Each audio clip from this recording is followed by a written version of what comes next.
I'm now calling the June 26th, 2024 meeting of the San Jose City Schools Board to order. We're going to go ahead and start with item A1, public comment on closed session agenda items. Specifically, those items are B1, public employee appointment / employment on the positions of executive director and superintendent. B2, public employee performance evaluations. B3, conference with labor negotiators. B4, conference with legal counsel on anticipated litigation. And B5, student expulsions.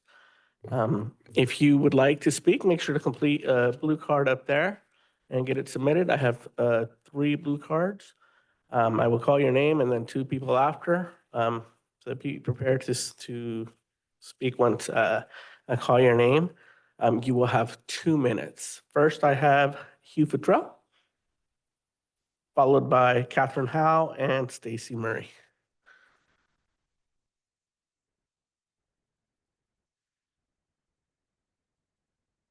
For the record, Hugh Futrell, Santa Rosa, California. I served for 8 years on the board, 3 terms as board president. I've avoided coming down and yowling at you like so many folks do. But on this issue, I felt the need to come down. There are many issues that we dealt with in the past. It's been 18 years since my last meeting as a board member. Your problems are even more severe than ours. I recognize that difficult job that you have. The most important imperative, though, that existed 18 years ago and still exists is who the selection will be of the superintendent. And that's particularly true at a time of budget challenges and difficult morale and other problems. That superintendent really must retain the confidence of teachers and community. That's a baseline requirement. Unless the public record is unfactual, and there's no reason to believe it is, you're about to go into closed session to potentially select a candidate I'm sorry to say is transparently and absolutely unqualified to be superintendent. I say that with regret. I really do. I don't like being a critic, but it's the case. You have a candidate who lost the confidence and support of her senior administrative staff. That's public record. She lost the confidence of the parent community, or a large section of it. That's also public record. She lost the confidence of the teaching staff, and she managed the fiscal affairs of the district into a FICMAT determination of high risk of solvency, and they did not accept responsibility personally for what she had done. In fact, she attempted to claim by letter that it was an incorrect designation, even though she had managed the district into a $3 million negative fund balance.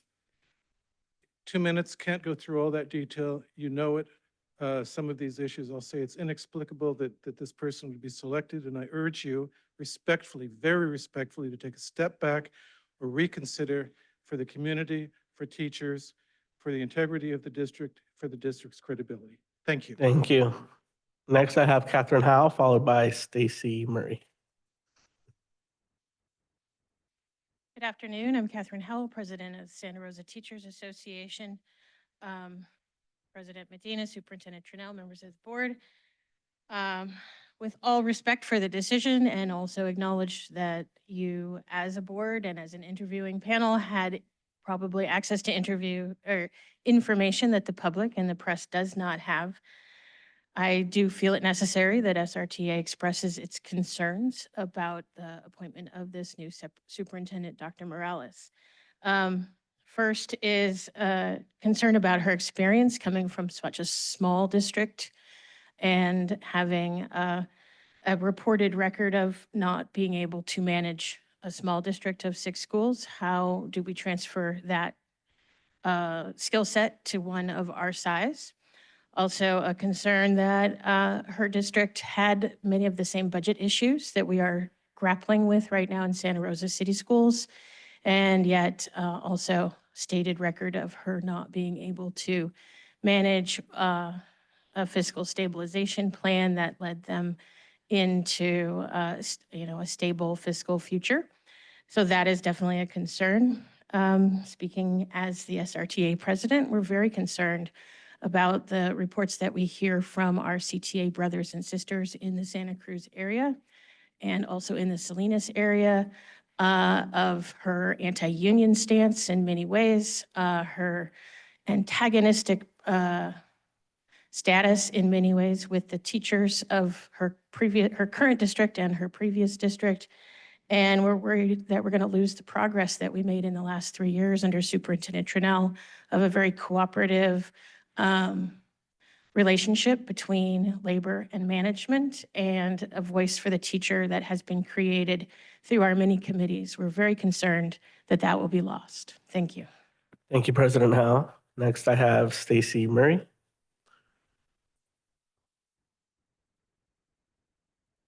Hello, with, oh, thank you. I apologize for my lack of unpreparedness.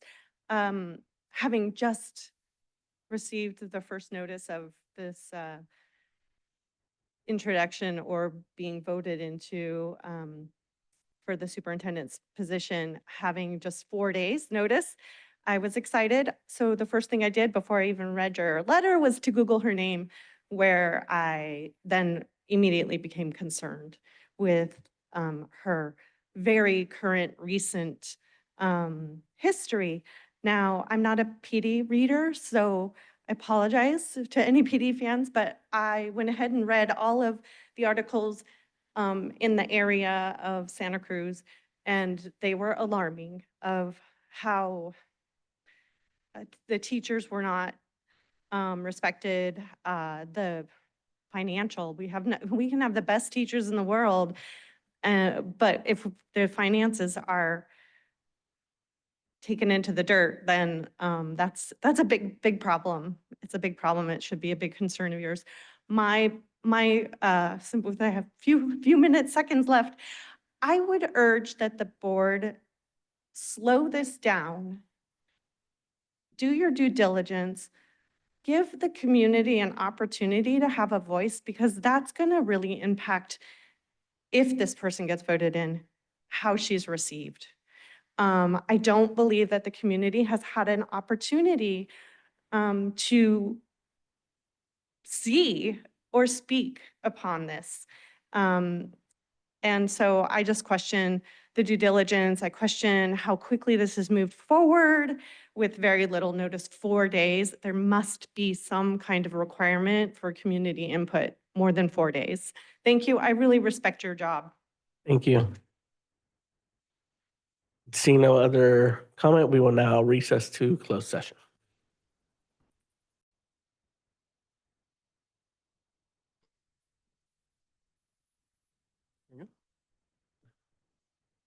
Now reconvening the June 26, 2024 meeting of the Center City Schools Board.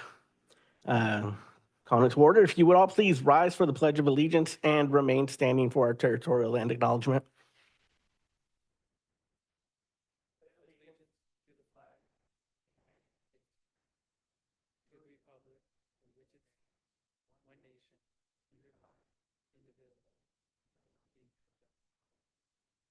Now, if you'll remain standing, we're going to have Jonathan Sayago Gonzalez lead us in our territorial land acknowledgement.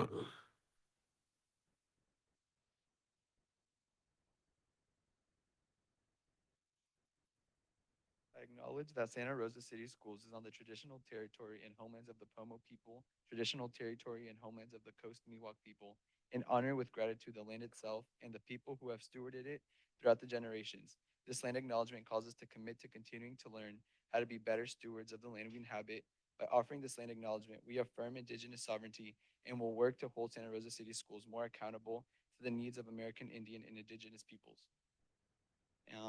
Reconozco que las escuelas de la ciudad de Santa Rosa se encuentran en el territorio tradicional y las tierras natales del pueblo Pomo, el territorio tradicional y las tierras natales del pueblo Miwok de la costa, y honro con gratitud la tierra misma y las personas que han cuidado y administrado a lo largo de las generaciones.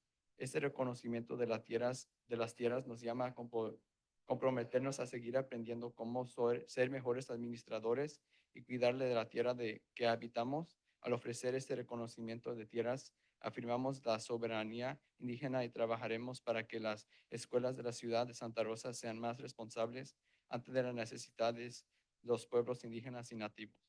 Thank you. Gracias. You may all be seated now.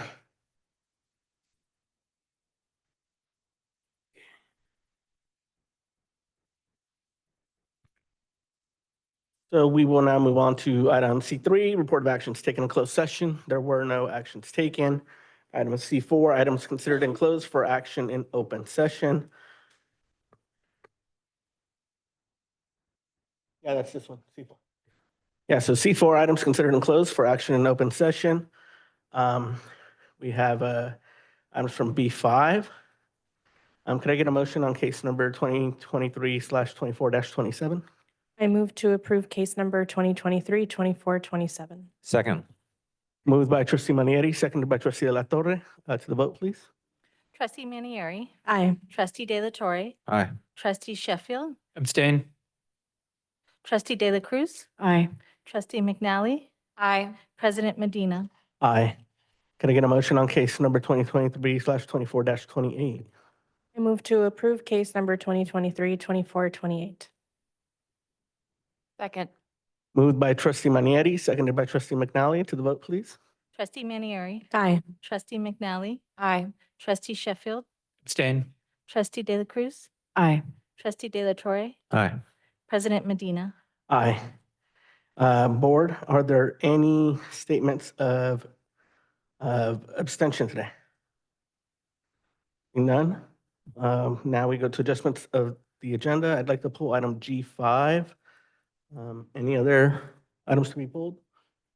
Seeing none, we'll move on to let's see, where C, D, reports. Our first report is from the California School Employees Association, Santa Rosa Chapter 75. President Mary Helen Lehman, the floor is yours.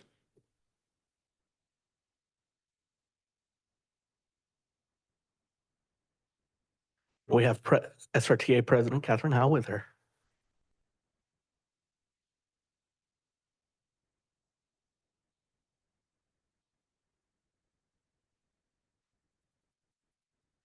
Good evening, President Medina, Governing Board, Superintendent Chanel, Cabinet members, teachers, staff, community members here, and everyone listening tonight. Congratulations to all of the retirees mentioned on the board agenda over the last month. We wish you all the best in your future endeavors. We want to honor our classified retiree, Patrick Channing, tonight. Thank you for 22 years and 6 months of dedicated service to our students, staff, and the community. We support the discussion and action items approving the LCAPs and items F8, the approval of the reclassification of CSEA Chapter 75 employees, and F9, approval of the SRTA contract.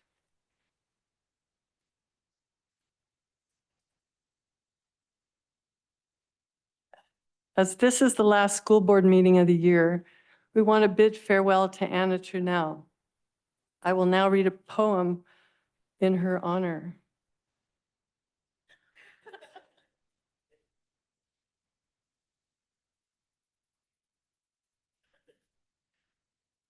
Time has come for us to say farewell. The journey's end like the final school bell.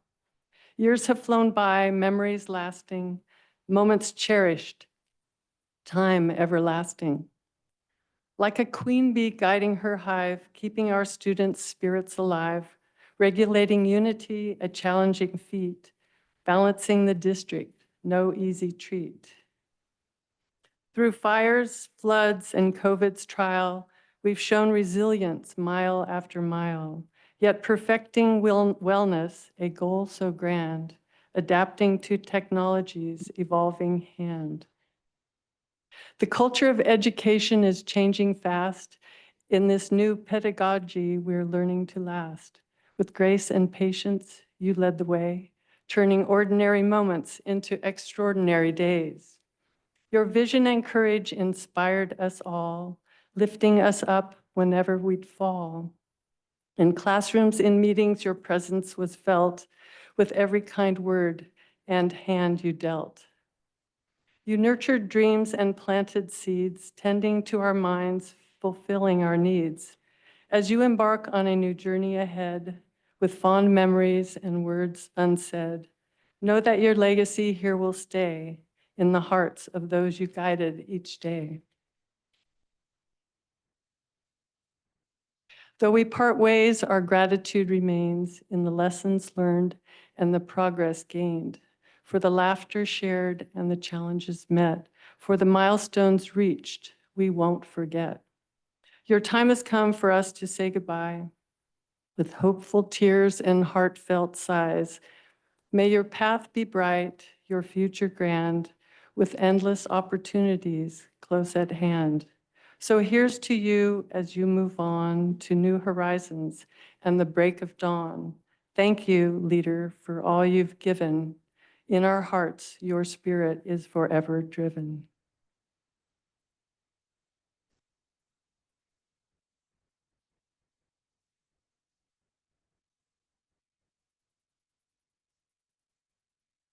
So has Dr. Daisy been approved? Okay. We began successor contract negotiations with the district last week and scheduled meetings for July 11th, 18th, and 26th. It is vitally important that we continue to be equal partners at the table. We need salary parity with teachers. We cannot continue to be treated as second-class citizens. The teachers and the district cannot survive without us. We cannot be compared to the Bay Area or Los Angeles areas. We are a suburban county with fewer taxpayers. This impacts our ability to support our education system. We are losing taxpayers because families cannot afford to live here. These families are our classified support staff. These families, our students, and the district's ADA cannot afford to live here. We need more workers, not more administrators. Let's show our support staff that we care. What is the district's homepage website motto? Hearts and minds. Quote, "This is who we are. Our students and staff are the heart of everything we do." End quote. Last year, our administrators left their offices to be at school sites, providing more safety, being boots on the ground. The irony is that they sent administrators to do this, but won't pay our support staff living wages. If the large number of classified openings were ever filled, admins could focus on their primary duties. To fill these openings, we must pay our classified workers a living wage. We must continue to improve communication and trust to ensure a positive learning environment for our students. We must all work together to make this happen.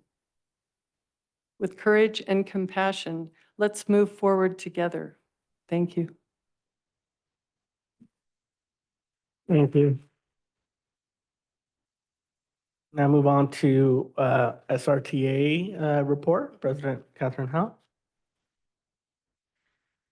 Good evening, President Medina, Superintendent Chanel, members of the board, members of the community. Thank you for allowing us to be down here in the center so that SRTA can present a big gift to Anna. I wanted to really just focus my report tonight on saying thank you to Superintendent Chanel and just speak right from the heart how much it has meant to SRTA and to me personally and the teachers in the district for the last 3 years as superintendent and the year before that when you were assistant sup of HR, which is when we first started working together, putting together a really remarkably safe and secure contract and re-entry to school with COVID, leading into a really remarkable 3-year contract with, at the time, groundbreaking 15% over 3 years, which was, like I said, pre-COVID days, it was astonishing and wonderful.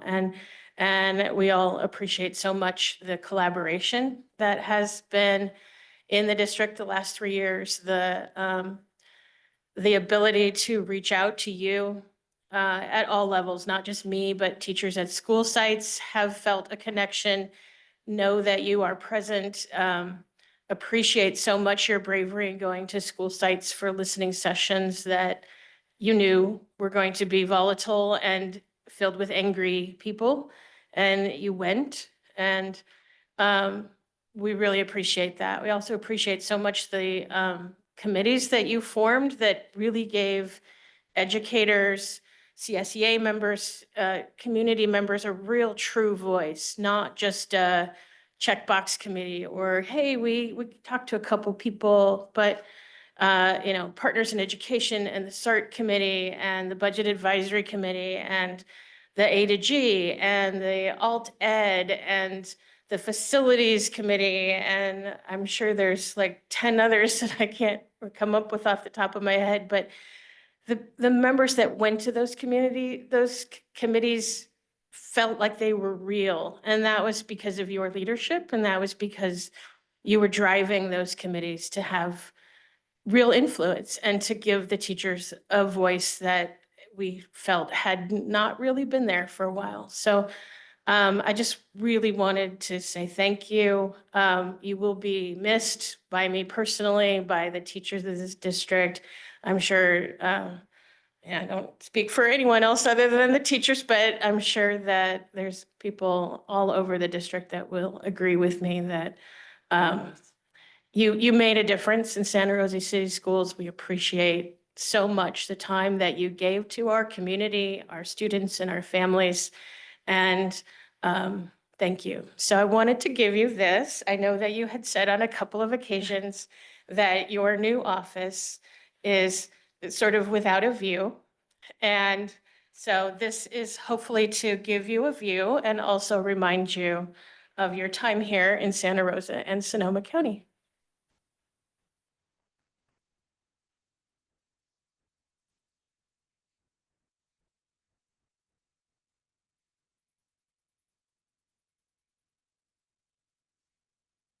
You get to open.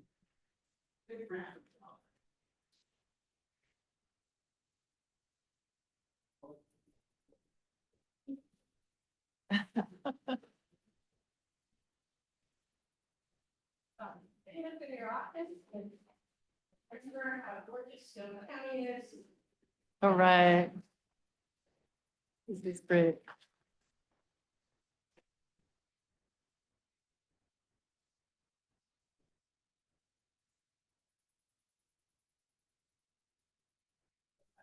Yeah. Of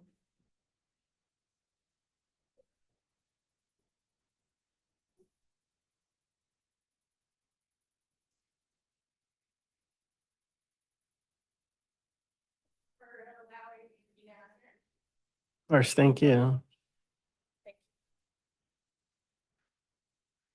Well, we will now move on to item D3, our superintendent report.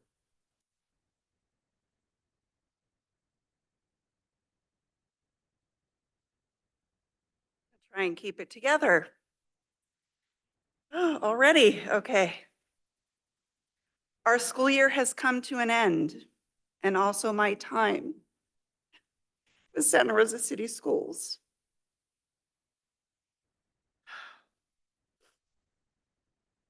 I want to express my deep gratitude to the Santa Rosa City Schools Board of Education for entrusting me with the role of superintendent. It has been an honor to serve alongside such a dedicated governance team, and I extend my deepest respect to each board member for their unwavering dedication to serving our community. I want to thank my team for being such a fierce set of advocates for the work that we do, and I'm forever grateful. To Melanie, words cannot express how appreciative I am for how you stepped into the role of executive assistant to the superintendent and the board with grace and composure, and you have kept me going. So thank you so much. Our staff, our parents, our community members, you are vital partners in the work that we do, and thank you for being all in to serve the students and families within our community. My heart is full. Lastly, I want to speak about the transition of superintendents. as I am doing the same in a new district next week. When I began in this position as superintendent, I was already a member of our district team and a member of our community. The transition from one superintendent to another, like the transition in many organizations, comes with its own stressors about change, about forging new relationships, and about getting a sense of each other. I ask you to give the next superintendent a chance. Give the next superintendent an opportunity to get her footing here in this district. Give her the grace of time to get situated as a new member of our community and to welcome her as such. We talk about attracting and retaining students and staff to our district, yet we have a funny way of showing it sometimes. The court of public opinion can be distracting and derail positive progress. I have held this district with all of my heart, all of my energy, and now I will transition the holding this district to a new person. Please allow for this to happen in a healthy, supportive way. Please hold your judgment and give the next superintendent a chance to build relationships, connections, and demonstrate her leadership strengths. Thank you to all of you. Thank you for everyone who comes here every time. Even if we're on opposite ends, the fact that you are visible, the fact that we can hear you, the fact that we know where you're coming from means all the difference. It is better than silence. At least we understand where we're coming from and we can meet in the middle. So please keep coming. Please keep sharing your views so that we know that we're on the same page in what we do for kids. Thank you so much.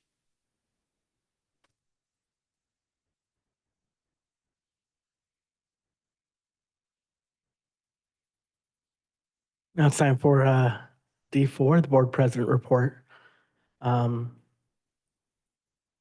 I think I just want to start off by saying thank you, Anna, for being a part of our district, for, I want to say, being the right person at the right time. You came into this district in the middle of a pandemic, and it seems like crisis after crisis, just for the person that helped navigate us through very difficult situations, but building relationships, creating processes, getting board on various committees so that we could all collectively work together to strive towards moving our district forward.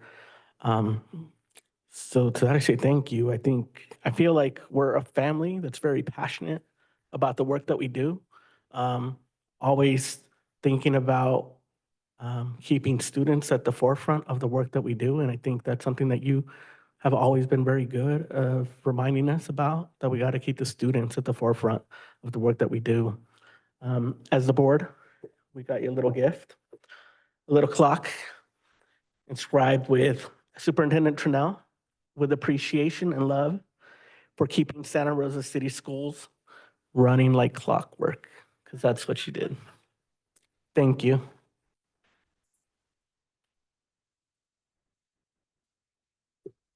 It could go with your new view. So now I'll open it up to the rest of the board member reports. I'll start. I have to go first, That's the otherwise meeting, it'll we'll go be down this way. like waterworks at the end. And I think I went through it's starting. Maybe I should just, okay.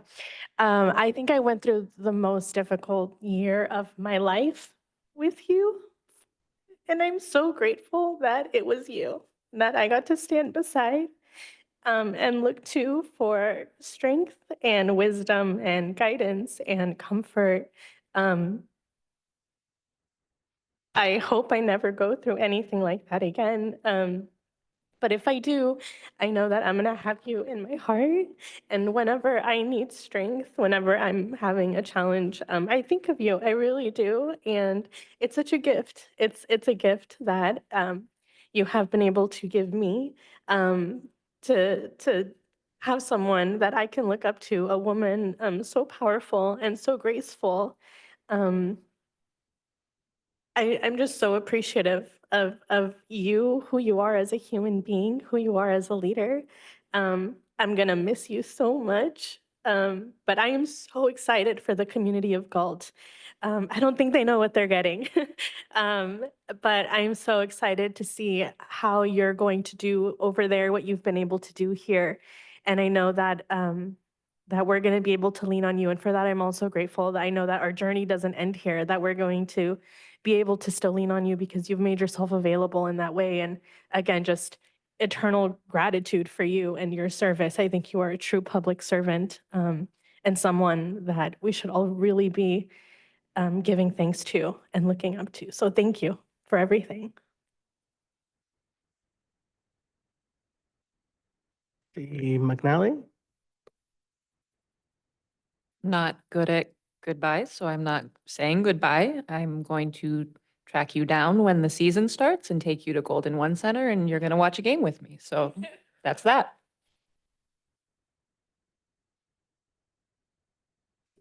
Okay, next we'll just run down the line here.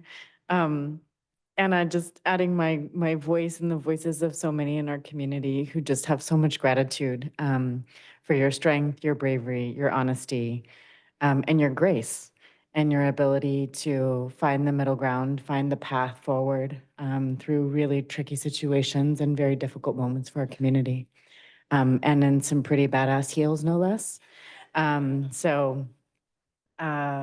I just really want to thank you for your honesty, and for the moments where I could see you kind of taking a deep breath and knowing that you were going to say the thing that everybody was struggling to say and figure out exactly how to work through it. We're really going to miss you. And you've also made an indelible imprint in so many leaders throughout this community, I think, to really understand what it means to lead with strength and to lead with love and to center our kids.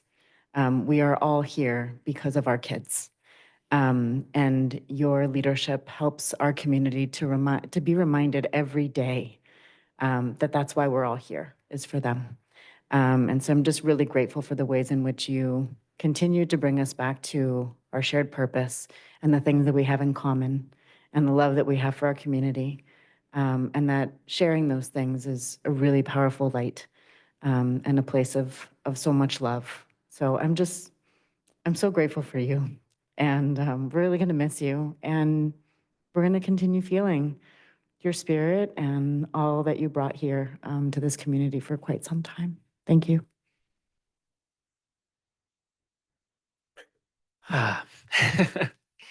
Anna, I can't say how much I appreciate everything that you've done through everything that we've been through. You came into this position at exactly the right time. And I'm sure that the position was more than what you were bargaining for, but we got that and we worked you and you gave us your best, and that best was incredible. You give us your wisdom and your brilliance and your passion and your big heart. And for some of you who don't know out there, Anna, she gives us things. She gives us charms. She gives us hearts, and she gives us inspirational words. And my desk is covered with charms and inspirational words and hearts. And it's your big heart that I think that this district is going to miss the most, because it comes out in everything that you do. As Omar said, you put students first, and that's what makes a superintendent a remarkable person, is because despite crises and background noise and budgets and labor disputes, it's really about the students and the students first and what is in the best interest of students. And that's what holds together the school community.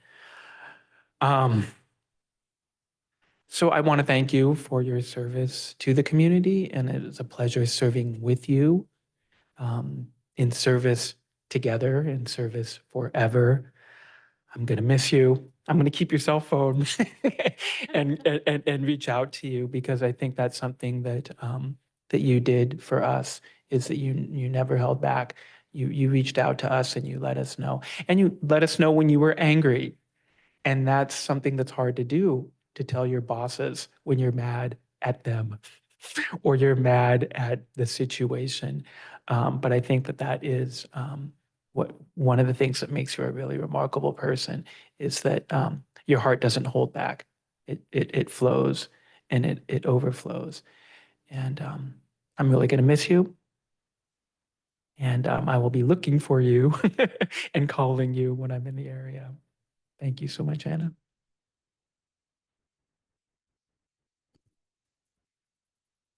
And I want to thank you for your time, for your commitment, for your energy, for the lessons taught when speaking, for the lessons taught when being silent, for the lessons taught through your presence. I want to let the community know, the board know, that I am grateful to say that I am now a fully certified EI2 leader and facilitator, an amazing program that I had gone through with Anna over the last 10 months. And through this program, I will be able to bring to the district facilitating the Mindful Allyship curriculum and facilitating the Excavating Bias workshop. A lot of this work is for equity and inclusion, but it's work done through your heart. And a lot of this program, the differences we're hearing was being and doing. How am I being? How am I presenting? How am I treating others and holding space for others that need that space? And as educators, you go to these workshops and these programs and you think you're going to get a list of what to do and how to do it. And you just rush out there and you do it. But until we were healed ourselves as leaders, we would not have the strength to be the courageous leaders and the centerpieces that this community needs, that we all need throughout. So got to know you a little deeper through that opportunity, and I'm so grateful for it. And we will definitely miss you at this district and look forward to hearing about the amazing things you do with your new district. And we're all a phone call away. So thank you so much for your time and energy. Really appreciate the community showing up and supporting you tonight and giving you the farewell that you deserve. Thank you, Trustee La Torre.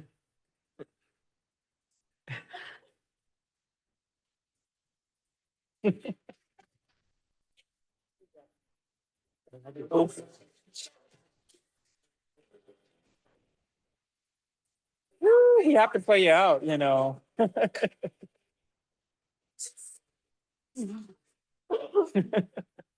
for those. Sorry, that was Earth, Wind, and Fire, Shining Star. Your shining star. Thank you, everybody. Appreciate it. And Anna, again, be missed. And like clockwork. Like clockwork. We'll move on to our next item, safety report. Is there a safety report today? Okay, and no No CS, report. no CSBA report. So we will now move on to public comment on non-agenda items. This is an opportunity for folks to speak on items that are not on today's agenda. You will have 2 minutes to speak. I will call 3 names at a time. When it's your turn, go up to one of the podiums. If you would like to speak on a non-agenda item, make sure to get one of these blue cards in completed. So I will start off, and folks will have 2 minutes. I have Scott Kincaid, followed by Paul Miller, followed by Will Lyon.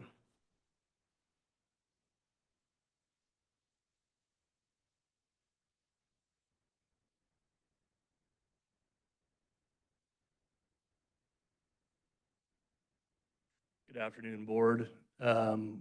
I, for one, am still unsatisfied at the lack of action that you have taken on the SRO program. It's been over a year since someone died in our schools, and it's been a continuous melee at most of the schools throughout the entire year, including at Elsie Allen on the absolute last day of school Another child was beaten in the bathroom. There have been countless articles throughout other jurisdictions of SROs being the confidant that people go to alleviate these actions by students. Sexual assault, potential violence, and you sit there and do not move things forward. You drag your feet. The only thing that I've seen you move forward quickly through is hiring a superintendent.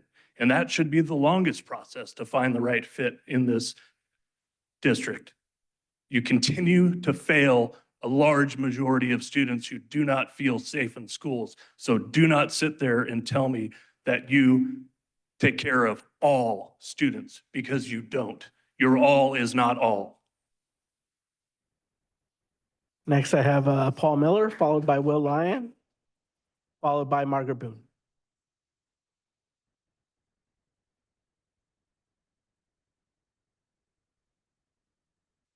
Good evening. My name is Paul Miller, and I'm the parent of a 10th grader at Santa Rosa High School and a 7th grader at Santa Rosa Charter for the Arts.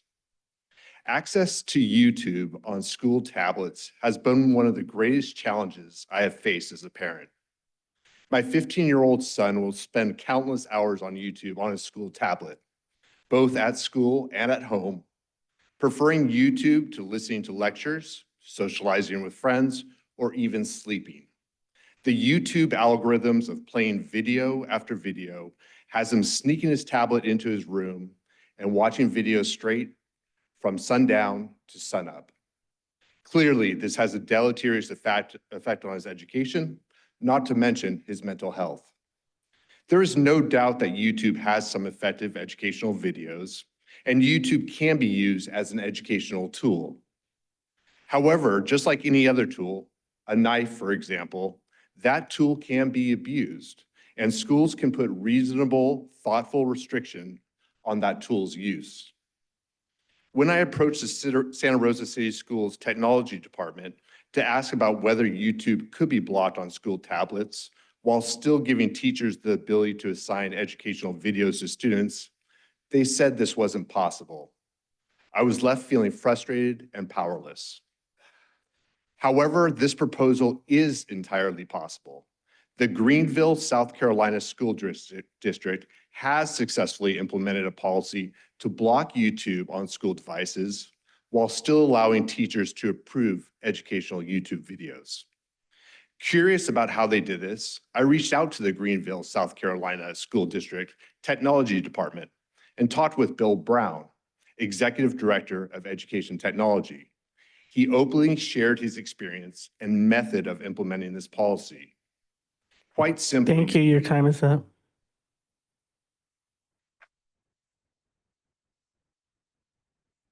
Next, I have Will Lyon, followed by Margaret Boone, followed by Vanessa Wedderburn. Good evening, board members. Good evening, Anna Trinnell, members of the community. I just wanted to lend my voice to those who are celebrating Superintendent Trinnell as she transitions off. I love the beautiful poem and the beautiful picture. I loved your beautiful service over the last 4 years for our district. Echo everything that people have said about your heart. I wanted to punch how courageous you are. Those are connected, I'm sure. But your timing was horrible, coming in with so many obstacles that faced you, and you just handled them with so much grace and so much courage. I found it remarkable. I thought it was a master class in how to do the job, and I'll never forget it. We say a lot in education, and it's true. That's why we say it a lot, that we're all here for the kids. And that is true. Of course, that's why we're here. But in the union, we have a quip that you can't put students first if you put teachers last. And I never once thought you put us last. I always thought that you took as much care of us as you possibly could under very difficult circumstances. And I'm extremely grateful for the way that you treated our staff and our students and our union. Thank you very much for your service. Thank you. Next, we have Margaret Boone, followed by Vanessa Wedderburn, followed by Adina Flores.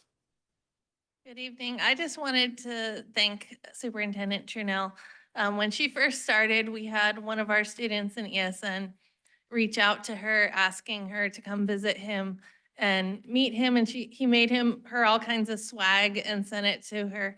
And she actually came to my classroom and met him and let herself be interviewed by him. And they have remained friends all these years. And it just means a lot because, you know, there's always the joke about special ed is backed by the dumpsters, and we are by the dumpsters, but when someone in leadership takes that opportunity to be inclusive to our special ed kids is a really meaningful thing, and it sets a really good example. We're lucky to have a principal at Monty who is also very inclusive and has a special ed background, but it's very rare. I don't know a lot of leadership that has taken that opportunity to get to meet our kids, and we have the best kids, so thank you. Thank you. Next, I have Vanessa Wedderburn, followed by Dina Flores, followed by Sarah Jenkins. This will probably be my first and last public comment, but I would like to take this opportunity to publicly share my appreciation for Anna. Thank you for your commitment, sacrifice, and your service to this community. We have weathered so many storms together, like so many, and it has been an absolute honor to serve beside you as your right hand. I will hold all of these experiences close to my heart as I continue to work for this district. Know that you will be remembered for all of your strength and all of the positive impact that you had here.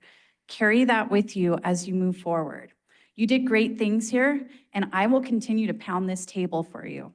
You're an amazing leader, and I am grateful that you always brought me to the table.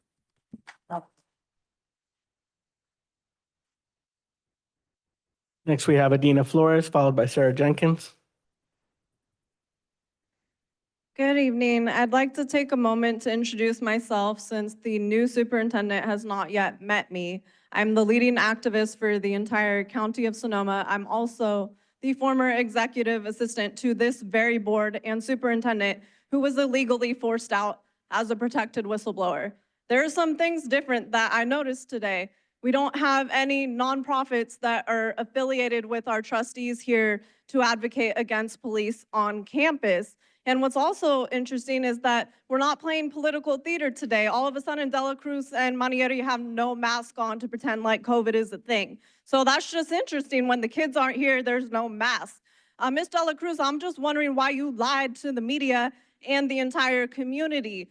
You claim that you're going to work at the Dolores Huerta Foundation. However, you're running a consulting company based out of San Francisco. I found the corporate filing, so it's just interesting that you omitted that.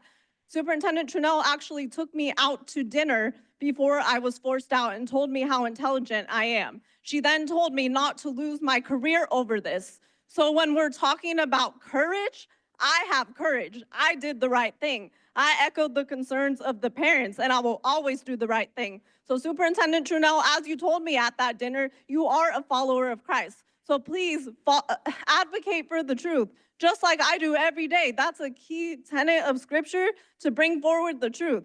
This board only cares about their political narratives and the financials tied to that. It's disgusting. You don't care about these kids at all. You're bringing in a new superintendent who had a district that was 1/10 the size of this one and was under investigation for financial issues with their budget. So why are you bringing the superintendent in? Nothing's about these kids. Thank you. God bless you. Please find God. Thank you. Next, we have Sarah Jenkins.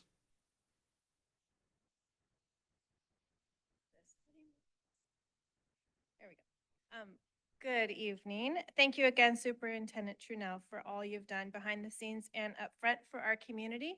You will be missed. I'm very cautious at welcoming the replacement, but I do look forward to meeting with her through the Safety Advisory Roundtable. With new key players, I want to encourage both to educate themselves on the huge strides the Santa Rosa Police Department has made within our community, to best partner with them as needed. I'm sure the new superintendent will be meeting regularly with Chief Cregan, as access to weapons and gang violence has been significant in our middle and high schools, and unfortunately this board is generally anti-police. To the student, I highly encourage him to look into the youth Police Experience, which is still open this week for registration, and for other board members to also educate themselves through the Community Police Experience when it is next available. As a member of the Chiefs Advisory Team, I've learned so much of the divide that we face is due to historical trauma and not rooted in current progress. Education and open conversations will bridge the gaps. I'm happy to personally be a liaison as needed. With finances of the district continuing to be a concern for all, I'd like to request additional transparency around the budget on the website. Maybe a quick link so the community can also stay up on that info if desired.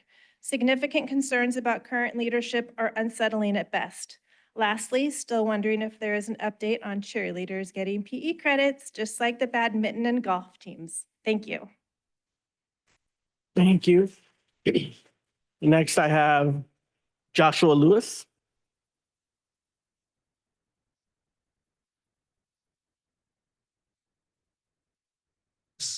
I'm proud to be a special education teacher at Elsie Allen High School.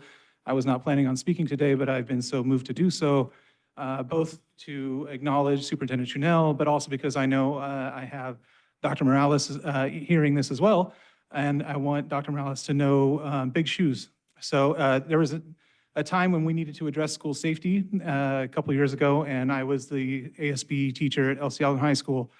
I let my students dictate how we wanted to address school safety and concerns and their voice. And my students chose to have a town hall. And some of you, President Medina, Stephanie, you were there, and Superintendent Chunell came to Elsie Allen High School where we had students and staff in a circle, and we let it fly. We let be heard what needed to be heard. But the thing that really impressed me, a couple of them, is that Superintendent Chunell, you came and you brought staff. You came early and you were one of the last to leave. Like that stuff spoke to our kids. Like, they're like, should we still hang out here and be talking to people, the board members? And, you know, like the actions, the stuff that doesn't get seen, you know, we didn't really like publicize that and give you a lot of credit for it at the time. But again, I've been moved today by people acknowledging the great things you've done. I appreciate you. I think Galt is really lucky to get you. And I look forward to the next superintendent and the good things we can do together. And I just hope that it's understood clearly that big shoes are there to fill, and listening to our students and listening to our staff, making those opportunities that mattered. Things went really well at Elsie Allen High School after you met there. Like, we were really safe and things were great. So just wanted to let that be known for everybody now. Thank you. Thank you, Mr. Lewis. That is all the comments I have on non-agendized items. We will now move on to our F items. First, we have item F1. It's approval of the Santa Rosa City Schools local control accountability plan. And we have Dr. Roger Castro online, and we've got Elisa Haley here in person. Thank you very much, President Medina, Superintendent Chunell, members of the board, students, staff, and community of Santa Rosa City Schools. Tonight's requested action is that the board consider the adoption of the Santa Rosa City Schools Local Control and Accountability Plan for the 24-27 school years. And just for everybody to know, this was presented at our last meeting, and this is the follow-up meeting for approval. There's a public hearing last meeting. Do we have any public comments on this item? There are no public comments. Board, any questions or discussion? Could I have a motion? I move approval of the Santa Rosa City Schools LCAP. I'll second. Moved by trustee Magnetti, seconded by trustee Sheffield. Seeing no further discussion, let's go to the vote. Trustee Manieri. Aye. Trustee Sheffield. Aye. Trustee De La Cruz. Aye. Trustee McNally. Aye. Trustee De La Torre. Aye. President Medina. Aye. Moving on to item F2, approval of the Cesar Chavez Language Academy Local Control Accountability Plan. Thank you very much, President Medina, Superintendent Chunell, members of the board, students, staff, and community of Santa Rosa City Schools. The requested action this evening, again, is that the board consider approval of the Cesar Chavez Language Academy Local Control Accountability Plan for the years 2024-2027. And like the last item, this was presented at our last meeting. Board, any questions or discussion? I move to approve. I'll second. Let me just to see, there's no public comment? None? Okay, Nope, so moved by nope. trustee De La Cruz, seconded by trustee Sheffield. Let's go to the vote. Trustee De La Cruz. Aye. Trustee Sheffield. Aye. Trustee McNally. Aye. Trustee De La Torre. Aye. Trustee Manieri. Aye. President Medina. Aye. Moving on to item F3, approval of the Santa Rosa Accelerated Charter School Local Control Accountability Plan. Thank you, President Medina. The requested action this evening is that the board consider approval of Santa Rosa Accelerated Charter Schools Local Control Accountability Plan for the years 2024, 2027. Thank you. This was presented at our last meeting as well as a public hearing held. Any public comment on this? No public comment. None. Board, any questions, discussion? I move approval of the Santa Rosa Accelerated Charter LCAP. Second. Moved by trustee Sheffield, seconded by trustee De La Cruz. To the vote, please. Trustee Sheffield. Aye. Trustee De La Cruz. Aye. Trustee McNally. Aye. Trustee De La Torre. Aye. Trustee Manieri. Aye. President Medina. Aye. Moving on to item F4, approval of the Santa Rosa Charter School for the Arts Local Control Accountability Plan. Thank you, President Medina. Requested action this evening is that the Board of Education consider approval for the Santa Rosa Charter School for the Arts Local Control Accountability Plan for the school years 2024 to 2027. Thank you. Again, public hearing and presentation on this was presented at our last meeting. Do we have any public comment on this? No public comment.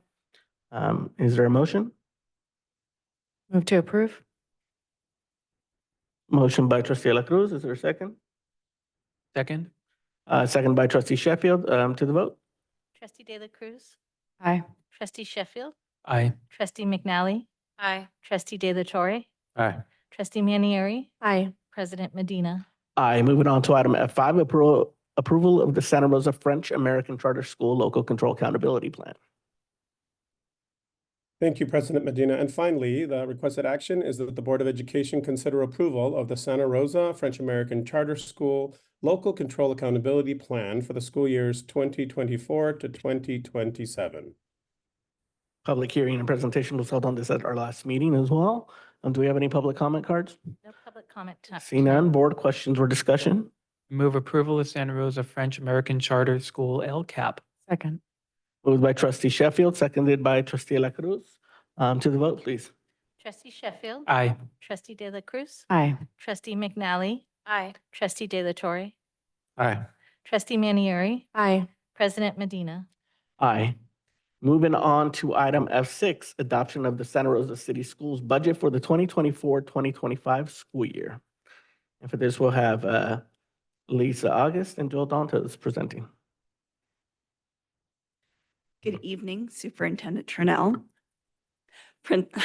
President Medina, members of the board, and our Santa Rosa City Schools community.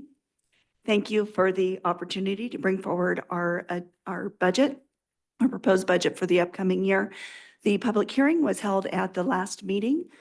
We do want to share that a deal was made over the weekend between the governor and the legislature. So we don't expect any major differences in the state adopted budget, but you'll see us again in 45 days for the updated budget revise in August. Any questions or concerns? Board, any questions? None. Is there any comment cards? No public comment on this one. Okay, again, this was also presented and there's also a public hearing on this at our last meeting. Seeing no questions or comments, is there a motion? Move to approve. Second. Moved by trustee McNally, seconded by trustee De La Torre. Let's go to the vote. Trustee McNally. Aye. Trustee De La Torre. Aye. Trustee Sheffield. Aye. Trustee De La Cruz. Aye. Trustee Manieri. Aye. President Medina. Aye. Moving on to item F7, resolution to form the School Consolidation Advisory Committee. Again, Lisa August. Thank you. And, this goes along right with our budget item. As the board approved the budget, it did also include the fiscal stabilization plan, which, as you know, has the caveat that we speak about and look into school consolidation and closure, and we are bringing in School Services of California to facilitate that process. We do have a very tight timeline in order to make any changes for recommendation for the following fiscal year. And so you will see the proposed meeting dates on there.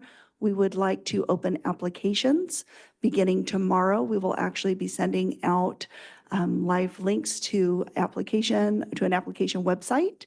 On Friday, we expect to have a press release as well as a community message, making sure that we are really seeking applicants from all over so that we can get a really diverse group to be able to bring perspectives. There are many areas that we need to look at when we are considering school closure and consolidation, including equity. And so there's guidance from the Attorney General, and School Services will walk us through that to make sure that we have an impartial third party leading that process for us as we're bringing forward recommendations to you. At this time, we are requesting approval of the resolution to form the committee. It will be a subcommittee of the board, or an advisory committee to the board. So it will be subject to Brown Act requirements. Can you elaborate a little on the composition, the number of people? Yes. So it's based on a 7-11 committee, which it typically has 7 to 11 members. However, because of the diversity of our community, the number of sites that we have, the input that we would like to receive, we are recommending 20 members. Once you get more than that, it's really not advised to have more than 20 members because the committee itself becomes unwieldy and it becomes difficult to come to consensus. So that is the recommendation from School Services, and that it be made up of a variety of stakeholders, including parents, teachers, classified, local business members, a wide variety. So it is open to anyone in our area. And those applications would be brought forward for approval for committee members at the August meeting, with our first committee meeting planned for August 19th. Oh, go. Lisa, can you just also clarify, because the committee is held by the Brown Act, you must have a quorum in order to conduct any decision-making or recommendations. And so with a group of 20, that means you need 11. Is that correct? Yes, that is correct. At any given time at a meeting? Okay. Yes, if we are going to have an official meeting discussing any business, it will need to be at least 11. Thank you. You said the application opens up when? It will be available tomorrow, but it'll be broadcast out there on Friday. And it will close when? It is actually in our, to take a look here at when our deadline was. I'm sorry, I don't recall off the top of my head. Friday, August 2nd. Sorry, that is to make sure that we can meet the timeline to be able to bring those as attachments to the board agenda for recommendation at the first August meeting. Can I just make a suggestion, thinking this through on a bigger scale? Because we also know that several of our employees are off contract right now and may not be looking at communications. So we may want to consider an extension so that when people are back on contract, then they can look at their emails and make a decision about that. Thank you. So just to clarify, in case that we don't have sufficient applicants by this deadline, we would just push the deadline to maybe our second meeting in August, and that would be okay? We could. The issue with that will be that we will need to reschedule dates with School Services to facilitate the committee meetings, which will be difficult. What we could do is have a late upload to the agenda because people will come back on contract right at that time. They would have to make a quick turnaround. So that is something that we could potentially ask our site leaders to make a specific announcement to their staff, encouraging the submission of applications. I would hate to just assume that. But that would be the concern. We can change the timeline. It will impact the timing of those meetings going forward and the recommendations coming to the board in time to be included in budget discussions and actions for the upcoming year. Why I love Lisa, because I get to say, come on, let's kind of, move things a little bit. And then she reminds me of things. So I think we can look at this and consult with school services to see if there's any wiggle room on this. Well, let's hope we get enough applications. Board, other questions? Trustee La Cruz and Trustee Sheffield. Is this a committee where you would have board members serving in an ad hoc capacity? So I just had a couple of questions around the composition. The first is just to be clear that this is California law education code that requires a set number, that 11 number. But can you tell us how and why we came to the 20? Sure. So it's actually loosely based on the 7-11 rules, which requires between 7 and 11 committee members. Because of the composition of our district, having in the conversations with school services, understanding that if we want a diverse set of voices, it really, we have to limit the number in order to be able to actually have productive conversations. There's the detail of the information that's brought forward. We look at demographic studies, at our site capacity, at construction that's happening, maintenance of facilities over the years, at equity, where students who should be going to our schools, they aren't coming here. Where are they going? What would be the impact under each of these different scenarios? If you get a larger group than 20, and 20 is a little, actually, it's a little large. And so that's why the recommended number is actually 11. However, knowing that with 11, we would not have a very diverse And that's the set of key too. voices. I have served on committees that are 20 plus. And I know that for this and seeing that we have a very tight timeline, it's hard to manage 20 people, and if the goal is 20, no more, hold it firm at 20, no more. And the hope is that, I guess what you're saying is we would need that 11 anyways.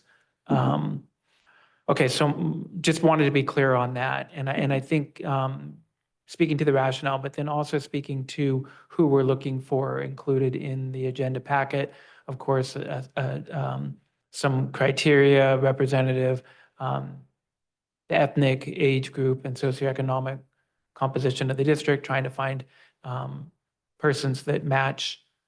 How is this determined? So our application does ask for them to share with us a little bit about how they meet that, how they can contribute to the diverse views, whether it's whatever they choose to share with us, as far as how they believe that they would bring a perspective from a particular subgroup or population. Okay, and then also soliciting members of the business community, store owners, managers, supervisors, and then also landowners or renters, teachers, administrators, folks that are more tied to our education community, parents, students, persons with expertise in environmental impact. So with these clearly defined criteria, are we going to be doing any type of outreach as well, or are we just putting this out there seeking, applicants? So we've started with putting it out there, seeking applicants. We are actually developing our communication plan with regular updates and notices going out via community messaging. We have one press release already scheduled that we will look at for Friday. Additional information will be going out. And we have it going, I believe, every 2 weeks. And then shortening that time as we come up on the application deadline. So the hope is that even if people are not checking their work email, they will be seeing this plastered in public spaces or public facing sites and Yeah. other outlets. Okay, that was my last Mhm. question, was questions around community messaging and making sure that we're doing what Mhm. we do and what we're learning to do and improving our approach to get word out there. And we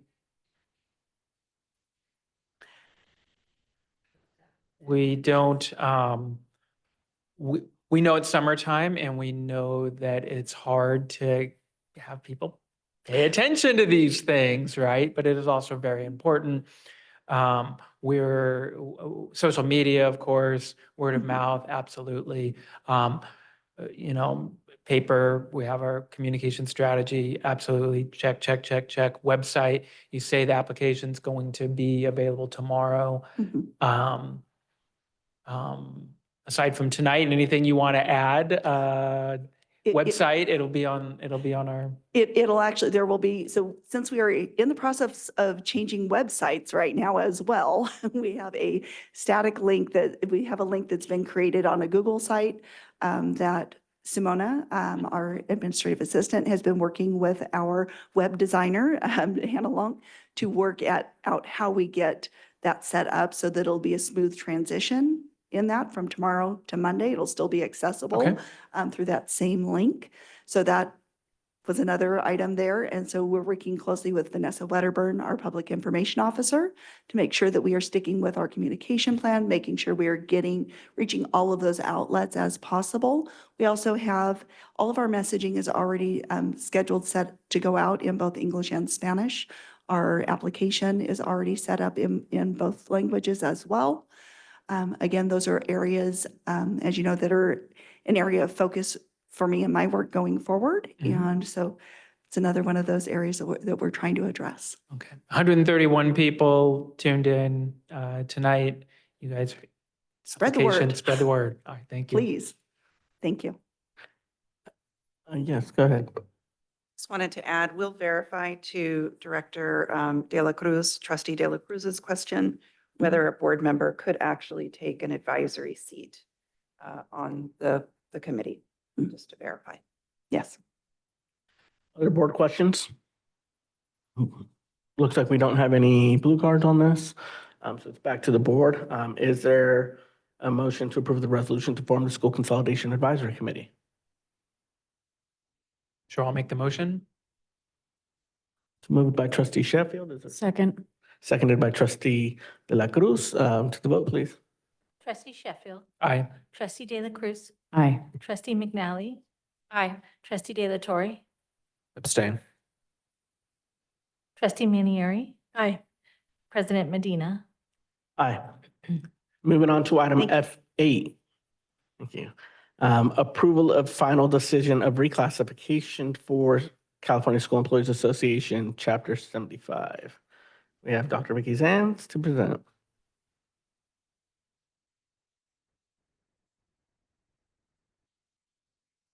Good evening, President Medina, Superintendent Tranel, members of the board, members of the public that are here with us tonight, and those online. I am here tonight to ask for the board to approve the final decision for reclassification of four classifications on our CSEA job classification: Student Information System Coordinator, District Testing Coordinator, Warehouse Keeper, Driver. Actually asking for approval of reclassification of 3 and not reclassifying the 4th one. The reclassification committee met in March, and a recommendation was sent to the superintendent, who made the final decision on the reclassifications. It was decided to reclassify the Student Information System Coordinator position from range 43 to range 46. The District Testing Coordinator position from range 31 to range 33. And the District Testing Coordinator position from range 31 to range 33.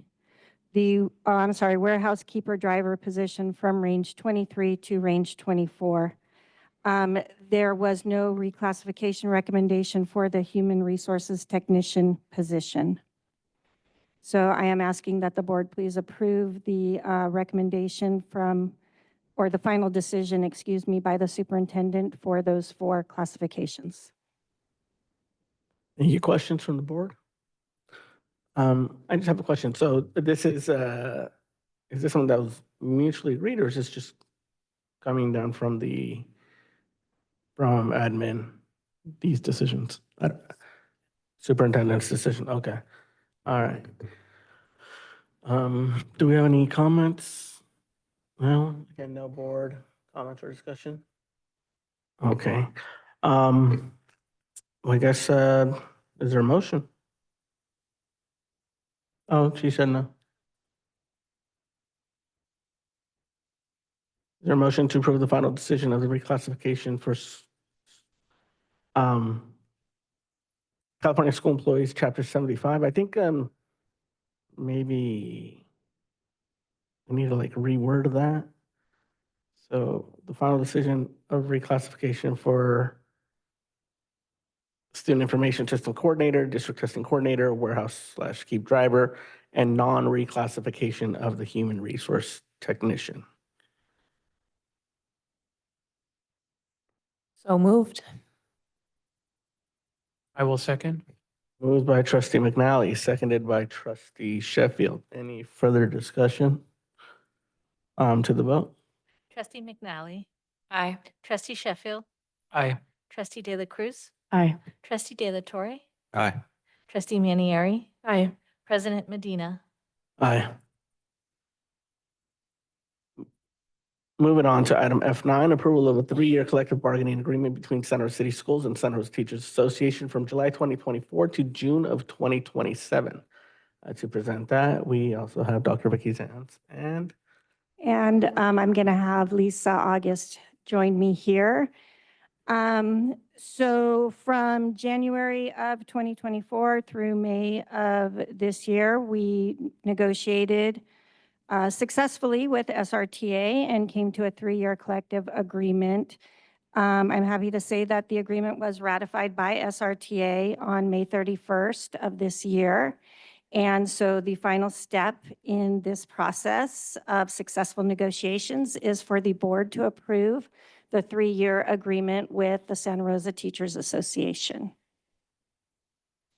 The fiscal impact is included in the budget that was approved this evening. It is also covered in the fiscal stabilization plan and the further reductions that will need to be made over the next couple of years.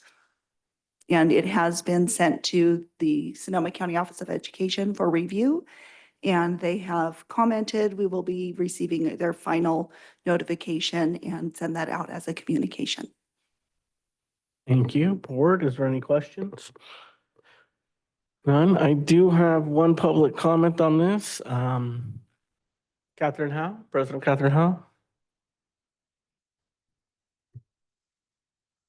Good evening again. I'm Catherine Howell, President of Santa Rosa Teachers Association.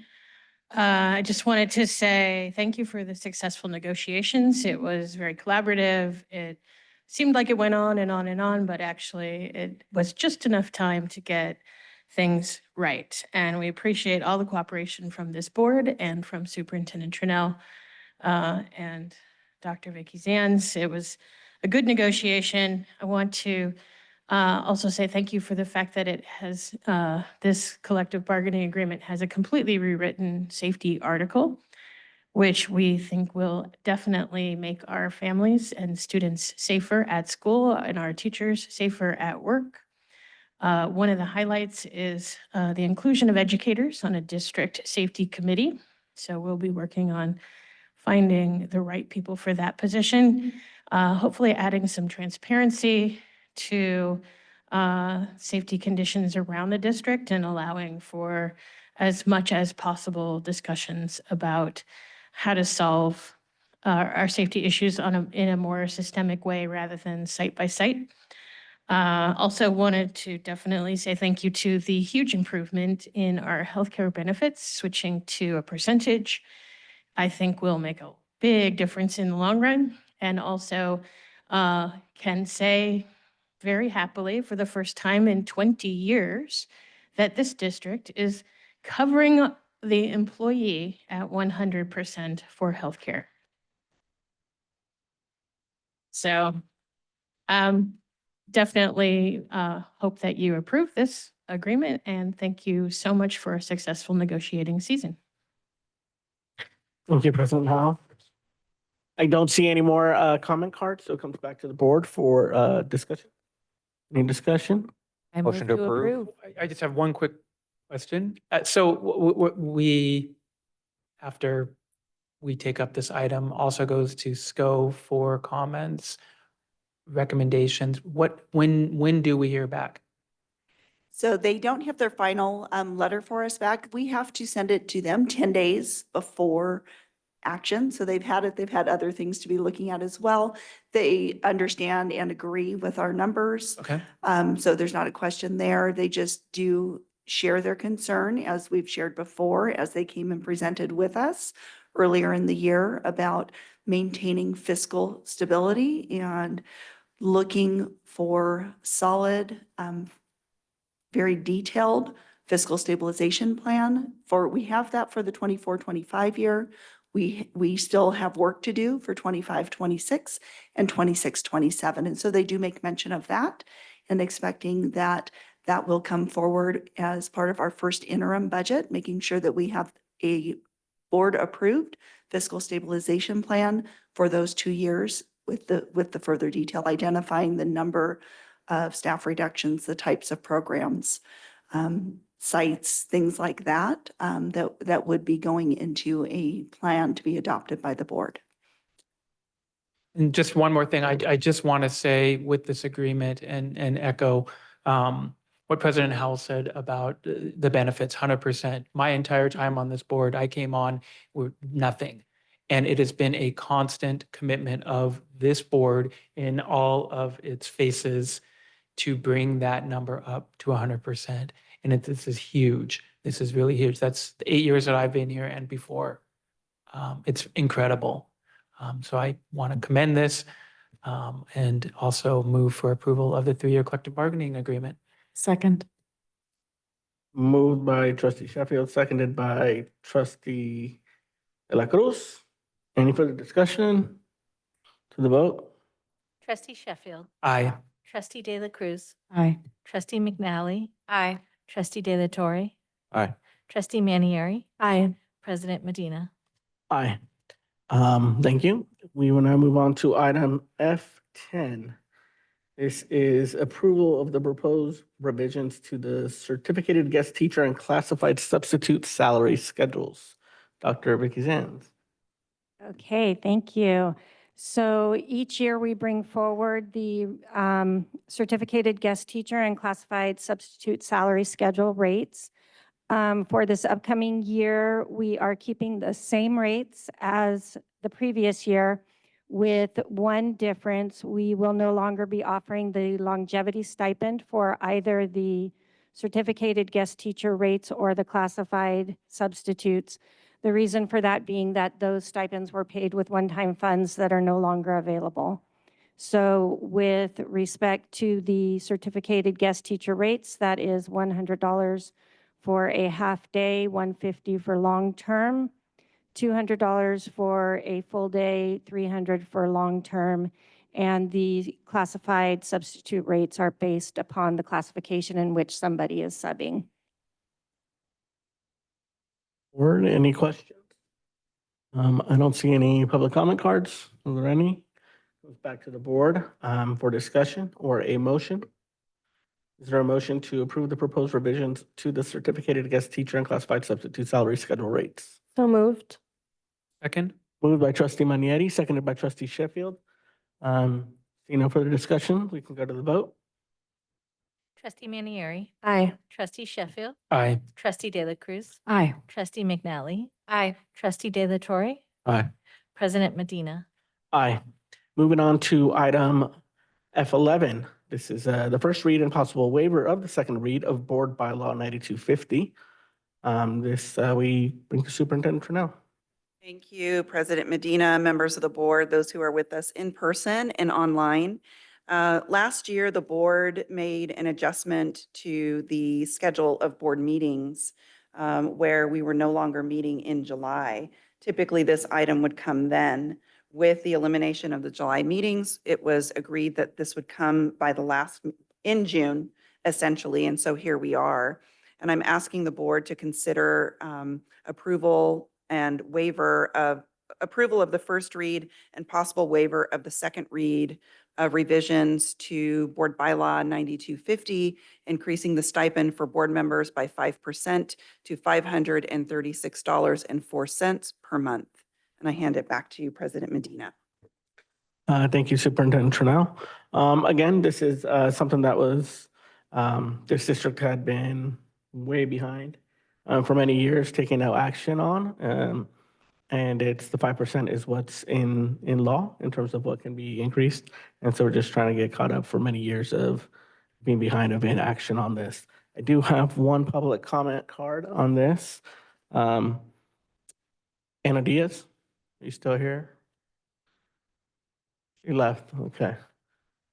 So seeing no other public comment cards, comes back to the court. Are there any questions, board?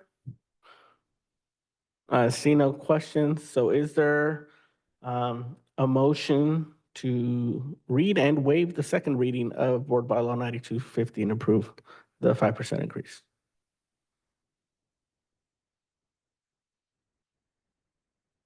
I move to read and then waive the second reading of Board Bylaw 9250. I'll second. Moved and seconded. Moved by trustee La Cruz, seconded by trustee Sheffield. See no further discussion, to the vote. Trustee De La Cruz. Aye. Trustee Sheffield. Aye. Trustee De La Torre. Aye. Trustee Manieri. Aye. Trustee McNally. Away. President Medina. Aye. I didn't know she was gone. We wait or just? Oh. She's not here, so we'll move on. We have quorum anyway, so okay, so we'll move on without her vote. And so now we'll move on to item F12. This is discussion and or action on the update on a current Proposition 28 and the approval of the annual report. Thank you, President Medina, Superintendent Trinnell, members of the board, students, staff, and community of Santa Rosa City Schools. Making this presentation this evening is Executive Director Elisa Haley.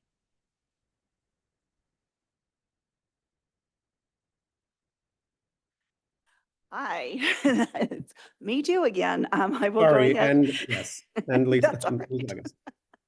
No worries. I'm just trying to get our screen ready to share here. And, oh, sorry, wrong thing. All right. So this evening, Elisa will go ahead and share some additional information, but I'm going to go ahead and share just an update on our annual report. So as you know, or most of you are aware, we did not spend or fund any positions this year with the Prop 28 funds. And that is because there was a delay in the guidelines as far as how we needed to spend that money, especially related to supplanting versus supplementing. And so now we have those guidelines, and we are asking this evening that you, at the end of our time, that we are recommending that you approve our annual report, which is 0 across the board.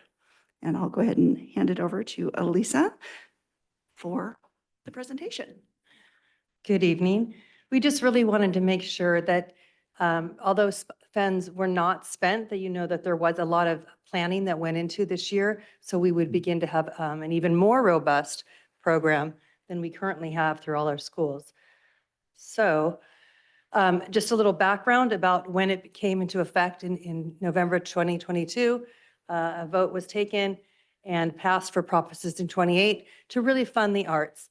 And in Santa Rosa City Schools, we have always kept a robust program. So it really is making sure that we go, we don't supplant what we already have. So we really have to think about how to do more. So with that, our principals gathered feedback from the staff and community. They looked at what does it currently look like at their school, what's being offered, and what's missing? What do they want? What do students want to see? What do families want to see? And from there, the plans began to be built. There's an 80%, 20% rule, which means 80% of the funds have to be spent on staffing, classified or certificated. 20% of the funds can be materials and supplies. That also does include consultants as a material or supply. So like you'll see a couple schools are buying kilns, so things that are needed. It's a yearly allocation, and they have 3 years to spend the total amounts that's provided yearly. And we just always want to remember that it's on top of what we currently have. Okay. That's just the zero funding balance. Okay, so just really quickly, wanted to show you that elementary is really working on the arts integration. We have a quite robust, I keep saying that word robust, program for music, where we have Blitz program for 4th and 5th and 6th grade, where they get music, they get vocal. So we're really training them, getting them interested in arts for middle school and then on up. So our elementary schools are focusing on having an arts teacher. They're pulling their funds, which is acceptable, to hire a full-time credentialed teacher to help support in the classroom, building upon the curriculum that we currently have. You'll also see that some are doing an after-school theater class. So it doesn't have to be just during the school day. It can be before or after. In our middle schools, they're really aligning with what currently is being offered at the high schools. So that way, when they get to the high school, classes will be filled. We sometimes have noticed some enrollment dropping as far as courses. So this will be allowed to, more people will enroll in the current courses at the high schools as well.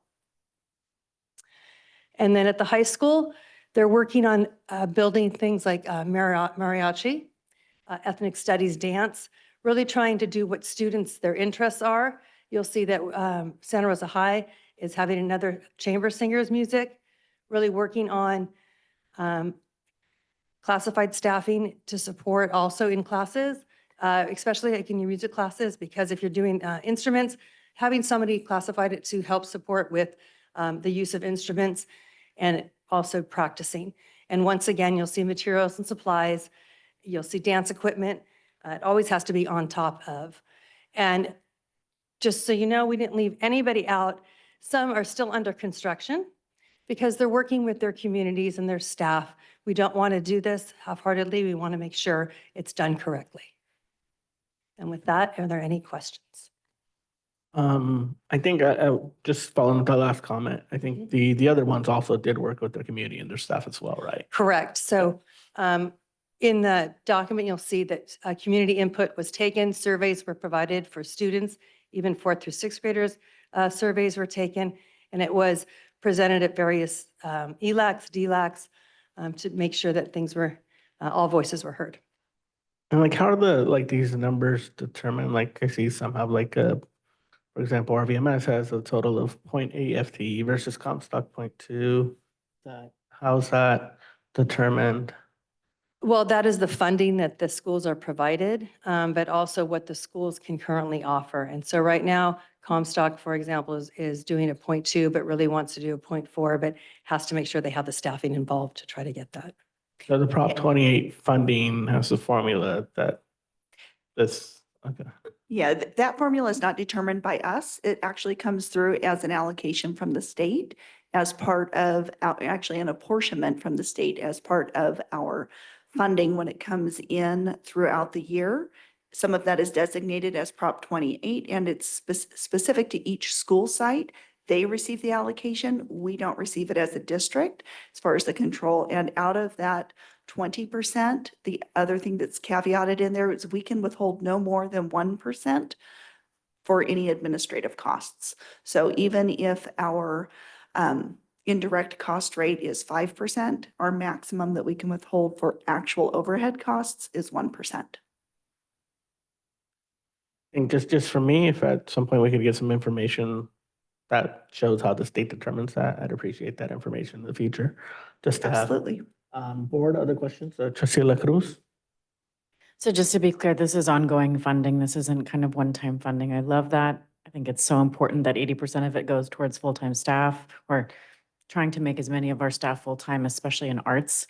Um, I have to say, like, things are gonna shift every year, right? Kids will change. The more kids that see marching bands be awesome in Santa Rosa City Schools, like maybe more schools want marching bands. What does the ongoing process of kind of development and iterating what an arts program looks like at a site, like what does that look like moving forward? So just like our students are changing, so will the programs, because it really needs to be community input. It really needs to be student voice and choice. So, and, really making sure that not only, is that, but also what is staffing, right? And what do staff also want to see? And that's been a really wonderful for our VAPA teachers to really have that voice and to help build a plan to really expand and feel really validated. Thank you. And I think it's so important to have each site really have that, agency in deciding.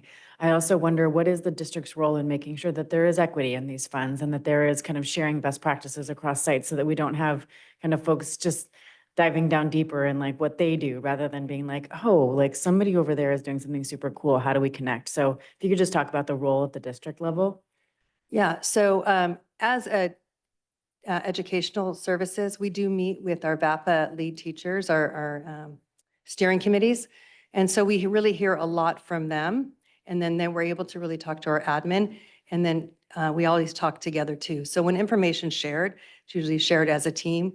We also meet with different groups. So elementary meets as an elementary team, middle meets as a middle, and high school. So they're able to really discuss, different aspects of what's happening. And so on our agendas, always is, well, not always, but is Prop 28. So we can really talk about what are you doing, what are we doing? And as you could see, like the elementary team came together and said, oh, let's pull our funds. And, yeah, that's doable. I know at the high school level, they've been talking about, what about a summer arts program?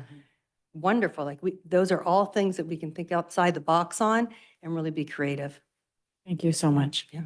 Exciting. Trustee Manieri? Yeah, I'm wondering, so I'm a part of a committee kind of outside of my role here with Santa Rosa City Schools, but in light of Prop 28, there's this, future planning around workforce and having some robust programs for students outside of school so that they can develop some skills around workforce and having a career in the arts. And so I'm wondering if we've done any thinking or planning around that, or if we want to get connected to those kinds of conversations, I'd be happy to facilitate and support that. But I'm just wondering if we're kind of doing that internally too. I would love to say that, yes, we'd love to be connected. And we have not yet really begun to dive deep into that outside with students and with the workforce, except with teacher training as far as colleges. And colleges are now offering more music programs because that people are wanting to get into the arts with this. Other board question? No. I think one thing that I enjoyed seeing is in seeing some of the feedback from students and the survey. I'm just curious, is that something that's going to happen every year where students provide input into? Yes. Okay. Yes. And I just want to also say there are some great programs being developed, such as music ALD, because often when a student is in an ALD class, they might not get be able to be offered a music course. So those outside thinkings of the box of how do we serve all of our students so it is equitable are happening as well. Courses are being developed. Thank you. So I don't see any public comments on this item. This item F12. So that was the update. Board, any further discussion on that? I forget there's a microphone. Is there a motion to accept this annual report? I move to approve the annual report on Prop 28. Second. Moved by trustee De La Cruz, seconded by trustee Manieri. Let's go to the vote. Trustee De La Cruz. Aye. Trustee Manieri. Aye. Trustee Sheffield. Aye. Trustee McNally. Aye. Trustee De La Torre. Aye. President Medina. Aye. Thank you. Moving on to item F13, there's an action item, oral recommendation regarding Assistant Superintendent of Educational Services salary and fringe benefits. I will pass this on to Superintendent Trinnell. Thank you, President Medina, members of the board, those who are with us in person and online. It's my honor as a superintendent to bring forward this contract for Dr. Castro, who has become a beautiful member of our team, a vital member in how we think about the work that we do moving forward, the ways in which he's been able to work with his team and also continue to navigate the landscape of our district, finding opportunities to build relationships and also learning from those opportunities as well to be able to move his work forward in that of our district. With that, I present to you an oral reading of the Assistant Superintendent Educational Services contract. The Assistant Superintendent's contract states that the Assistant Superintendent's salary for the 2024-2025 fiscal year will be $192,446.63. The 2024 to 2025 work year for the Assistant Superintendent shall be 225 days. The contract provides the Assistant Superintendent with the same access to health, dental, and vision benefits as other management employees. And finally, the contract provides for $3,600 as annual reimbursement for automobile-related expenses. And I hand it back to the board. Thank you. And just to clarify, that number is 192,446.63 cents.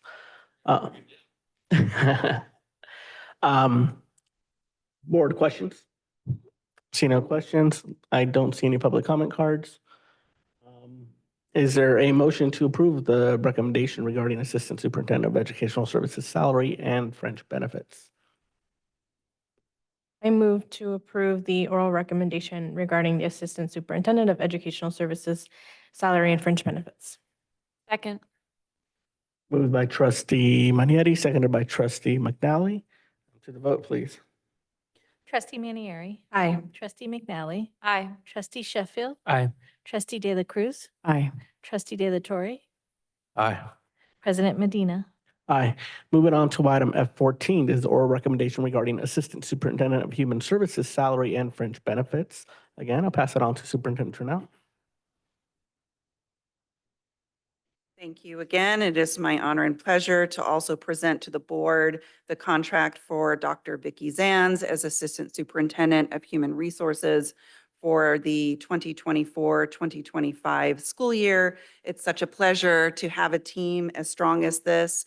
And Dr. Zanz has been an absolute and excellent leader in how we navigate human resources, negotiations, labor development, et cetera. So it is my honor to conduct this oral reading for the Assistant Superintendent of Human Resources.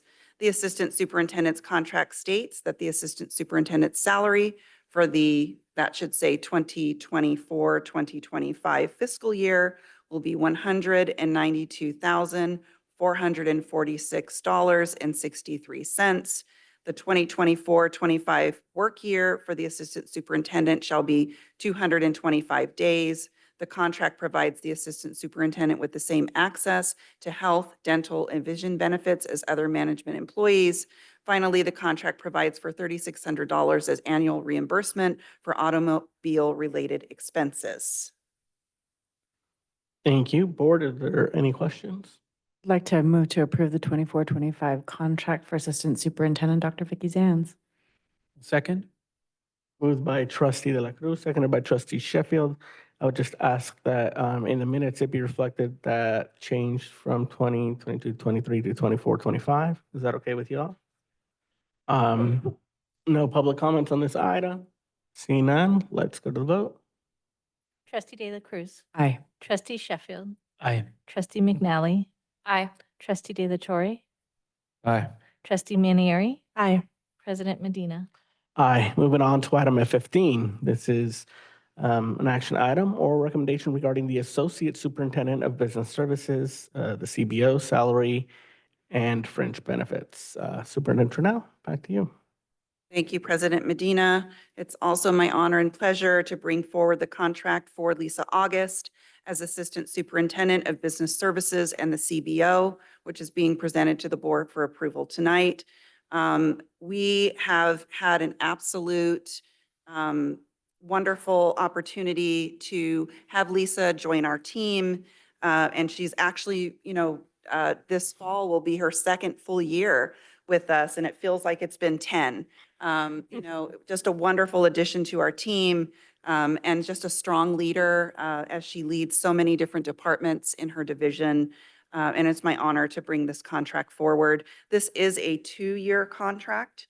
The difference here, though, is that we are presenting a salary increase for the first year with a hold on the second year pending negotiations with our labor groups. The associate superintendent's annual salary shall be $222 and, sorry, 222,000, I can't read, $222,110 for the 2024-2025 school year.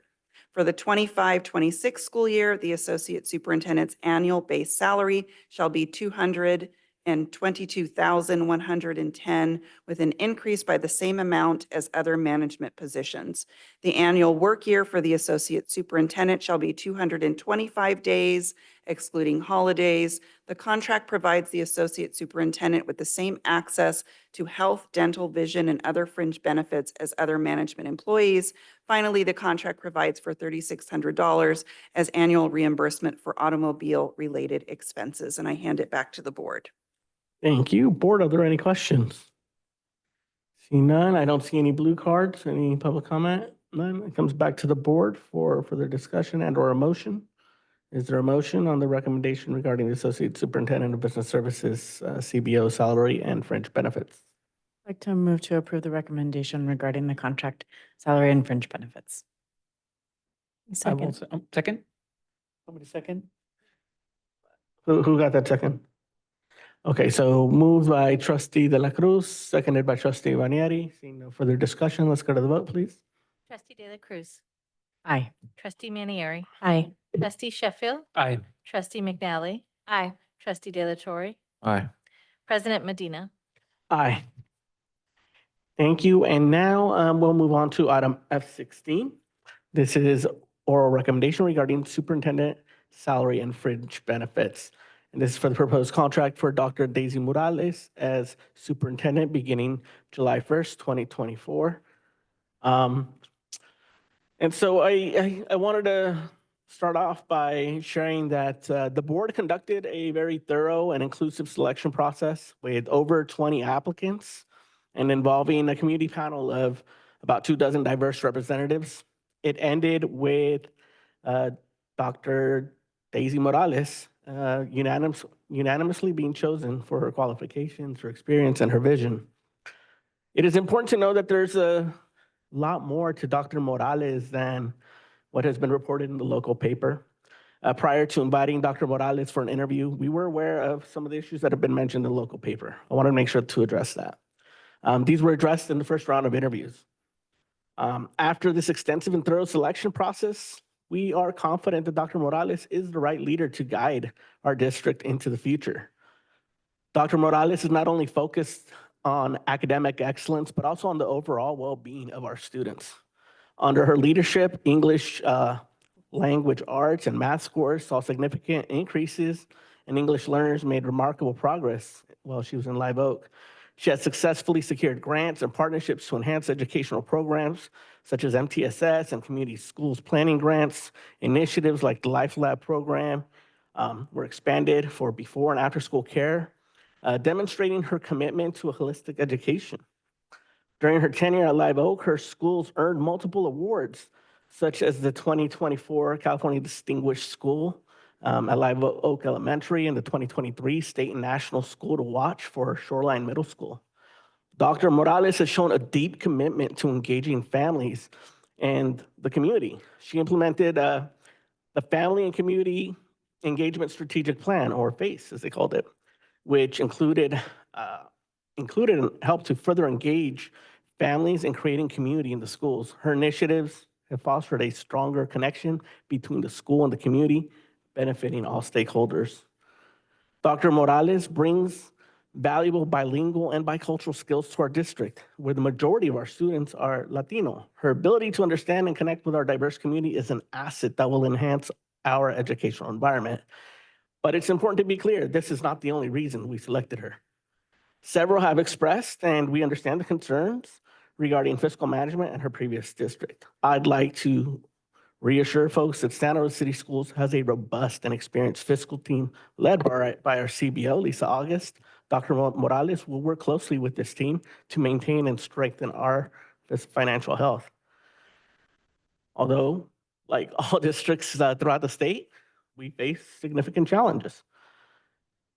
While there were challenges with teachers union at her last district, Dr. Morales is dedicated to maintaining the positive relationship we have with the Santa Rosa Teachers Association. She's committed to following the board's direction and priorities and the board's priorities to ensure a collaborative and supportive work environment. Dr. Morales exemplifies accountability and leadership. When the fiscal challenges arose at Live Oak School District, she took responsibility, demonstrating the strong sense of duty and integrity. Dr. Morales has learned from that experience and is committing to ensuring financial stability in our district and working with us to make sure that we move in a positive direction. Dr. Morales' dedication, her experience, and vision make her the ideal choice to lead our district. We are excited to welcome her and look forward to the positive impact she will have on our schools and community. Together, we will continue to foster an inclusive, supportive, and high-achieving educational environment for all of our students. And it was with all that consideration that we chose to make an offer to her to be our next superintendent. So with that said, I open it up to the board for further comments. Trustee McNally. I just want to express my full confidence in Dr. Morales. I know that it is frustrating that due to the confidential nature of personnel matters and the hiring process, there are parts of this story that the board is privy to that the community does not get to hear. I know that's frustrating, that we are asking you to trust us, to trust that we did a thorough selection. We fully believe in Dr. Morales. And we're asking you to embrace her, to give her a chance. I truly believe that she is the superintendent that this district needs. She is someone who wants this job, who wants to be here, to live in this community and be with us, fighting with us. And so I just want to put that out there and ask you to give her a chance to embrace her. Other board members? Trustee De La Cruz.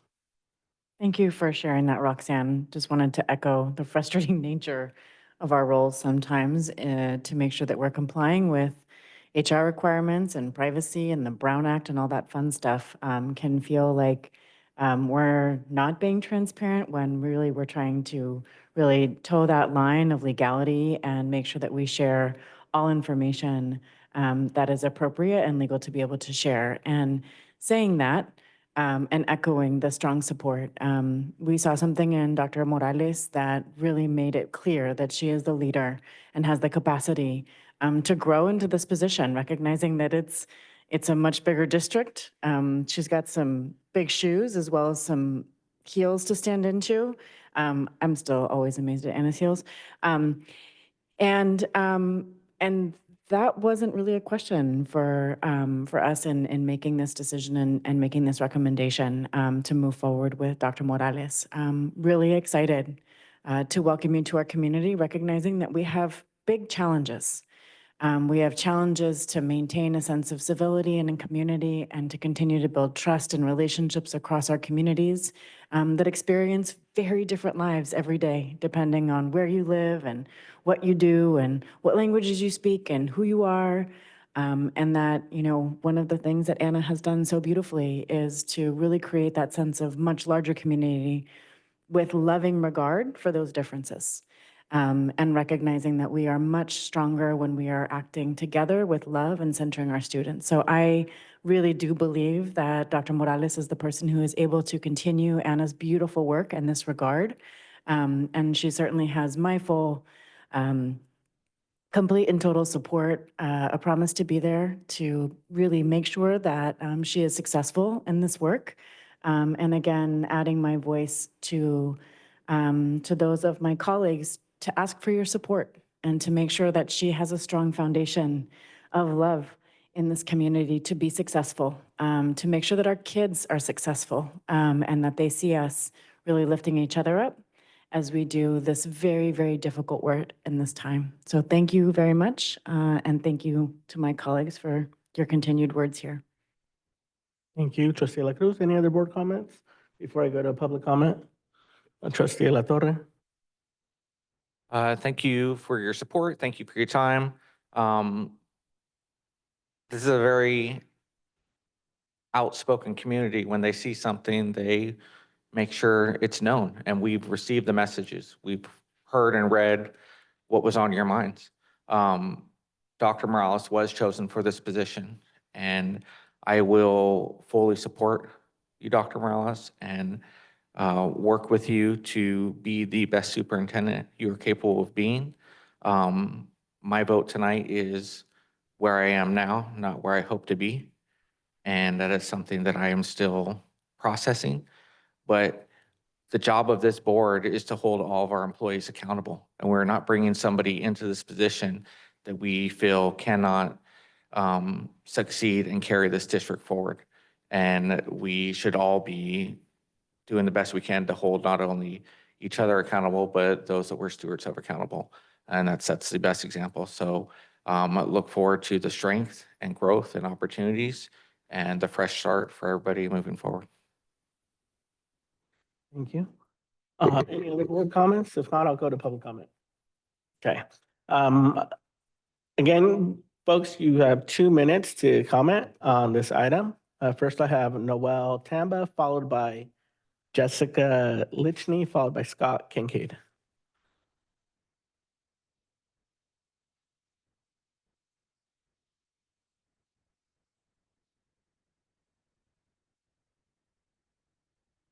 Hi, my name is Noelle Tamba. You guys have heard from me before. First thing, I do want to also thank Anna for everything she did. I feel like she had definitely an uphill battle. I'm definitely one of those parents that has been here time and time again, sharing my voice and opinion. But we do appreciate everything that you have done or tried to do throughout your term here. I am concerned about most of the time it took to bring somebody new in, and I feel like it was done quickly. And I realize, as you guys have all said, that there are legal issues. There is a lack of transparency due to the fact that you cannot disclose certain things. But all that we know as parents right now is what we're reading. And I know that the media can be skewed. We have seen it, we know it, we understand that. But at this point, as a parent and as a member of this community, there is concerns. And I don't know how best for you to address those with us, but I do feel that there should have been more time taken. There should be some more additional information that has come out to these families, to the parents, to the people that she will be serving, and to know how she plans on dealing with certain things with these children, and maybe to have given us some insight, show us who and what she was kind of up against in terms of all of those things and how and why she is the best person for this job. Because right now, all we've seen is what we've got from the press on her, and it is concerning. And I'm not trying to judge someone that I do not know, and I do hope she can step into big shoes and do this job. But this is a much bigger district, and we have some very serious issues that need to be handled over the course of the next couple of years. Thank you. Next, I have Jessica Lichney, I think it is, followed by Scott Kincaid. Hi there. My name is Jessica Lee Howe. I'm a president of Santa Rosa Charter School for the Arts parent organization. I'm also a treasurer of ArtQuest, and I've also been on the superintendent's advisory board. I will start with saying I think it's completely asinine that you guys just gave yourselves a 5% raise 20 minutes ago when you spent the entire spring announcing layoffs and jobs being reduced. I also find it concerning that you marketed a really great arts presentation earlier where you highlighted our arts director. But what you failed to say is that what you actually did was cut her position, and it required the PTO raising $11,000 to save her. You also did not mention that you cut ArtQuest principal's position. Could you speak to this item, not the prior item, please? It's got to be related to this item. Speak to, F16, the superintendent. yeah, okay, so moving on to Dr. Morales. It's immensely disturbing that you announced it Friday at 5 p.m., gave no opportunity for a community comment on it, and then decided we had 5 days for you to vote on it, and that you voted on it in a closed session prior to receiving public comment and concerns about it. She's not mastered the area of superintendent nor the budget, and given that we are in a deficit and you as a board voted for people to lose their jobs due to your budget, how can you justify voting her in as our leader? This is a sacred position. You thought it was a great time to just give her a shot? Someone can be highly educated and still not be the right person. So use her for the areas that she is good, create a different position for her, but find a superintendent that has mastered it. Mastered is not telling your teachers that you're going to fire them. Mastered is not creating divide in your community. Mastered is not being asked to step down because you can't manage the money. Thank you. Next, we have Scott Kincaid.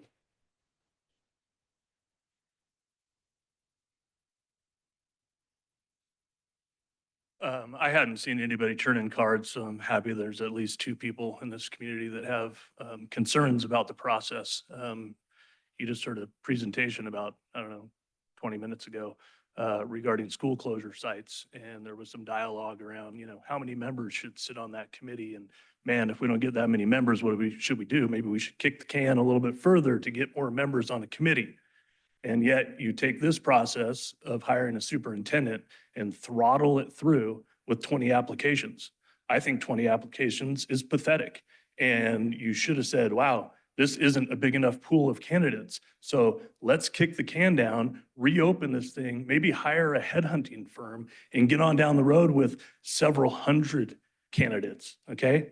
I realize there's constraints. You got a school year upon you and you need to get someone in and thinking about it, but I'm not really clear when the school year starts and when this person actually starts working. 225 days sounds like they may start when school starts. So is there an integration process? Things that we're not talking about as a public. The other thing that I would like to mention is that you as board members and as our community leaders can be out talking to other superintendents when you attend conferences and when you attend other things, because you need a war chest of people that you've reached out to that you know are qualified, that may be ready in the future to step into this position, okay? And if you're not doing that, then you're failing at your jobs because Anna decided to leave. She wasn't let go. People decide to move on, and you have to be prepared for those things. So if you're not doing that, I would highly recommend it. We do it as business owners all the time. I guess that's kind of my time is up, so to speak, but deep concerns on the process. I want to welcome Dr. Morales to our community, and I hope that we can uplift her and help her succeed here. Accountability will be a crucial part of that. Thank you, Mr. Kincaid. So I see no further cards, so it comes back to the board for further discussion and/or action. I actually have a couple of questions. Superintendent Chernow, can you share what our community can expect in terms of communication after this vote? I just want to clarify that, again, due to constraints, there was an inability for us to share a lot of the information that our community is very rightfully asking for prior to this meeting and this vote. So I'm just wondering if you can share what they can expect, and also if you don't mind sharing a little bit about your transition plan, if you can. Thank you. Sure, absolutely. I think I want to just clarify that this process for the next superintendent search began in April. And we began to send communication out to our community. We sent a survey so that families in our community could provide feedback on what they wanted to see in their next superintendent. Each time that you saw a regular board agenda where it was agendized for the appointment of the superintendent in closed session, the board was hard at work creating the parameters for their process. There were multiple special board meetings where they actually began to engage and final interviews occurred. So as a person who assisted with the process, I commend the board that we did not actually waste time by spending $40,000 plus on an outside consultant firm, which typically is involved in this kind of search, which could take several months just because of the process. That said, the board yielded their outcome, and it was appropriate that when we posted the agenda last Friday with Dr. Morales's contract, that we would also send out the press release. So that was done cleanly and a public announcement. The board is still held to the Brown Act in how they comment about this process. And so they were actually not at liberty to answer any questions after that press release because this is the venue for them to have that discussion. Doing so in any other way would have violated the Brown Act because they would have been making decisions outside of this room and this space and this regular board meeting. So this was the time. Our next steps are to present a communication to the community tomorrow. And then Dr. Morales is considering how she will navigate her first introductory letter, which I also happen to know that she's interested in surveying our community to understand how she can be of more service to the community. So those are coming just between this week and next week. I myself transitioned to my new district on Monday as Dr. Morales is set to start her new journey on Monday. And because I have a commitment and a heart for our community, I will be back to support the transition starting next week, which I've already gotten permission from my new bosses to be able to do that because we understand transitions are important. So we will be holding Dr. Morales. We have an entire district community who is holding her. And it's important that if she's successful, that means everyone else is too. So we all have a collective responsibility in being a part of that support. Thank you, Superintendent Trinnell. Board members, any other discussion? I think I'd just like to add that honestly, I'm excited. I really like Dr. Morales' energy, and I think once she starts going out to site, starts getting to know people, people are going to feel that energy. Her ability to engage with folks, I think, is going to be good and contagious, and hopefully a lot of that community engagement and community building, that experience that she has, will really help to build those relationships and continue a lot of the work that Anna has started here as we move forward. As I know, as a board, we're committed to making sure she has the support she needs to be successful because that's what our district needs. But it just requires us all to work together to move forward. So that's all for me. If there's no other comments, is there a motion regarding the superintendent salary and fringe benefits and approval of the agreement? I move to. Oh, wait, hold on a sec. Oh, okay. So let me do the oral reading. I'm used to Anna doing that part. So the oral reading part, the superintendent's contract states that the superintendent's salary during the 2024-2025 school year will be $261,537. The work year for the superintendent shall be 225 days.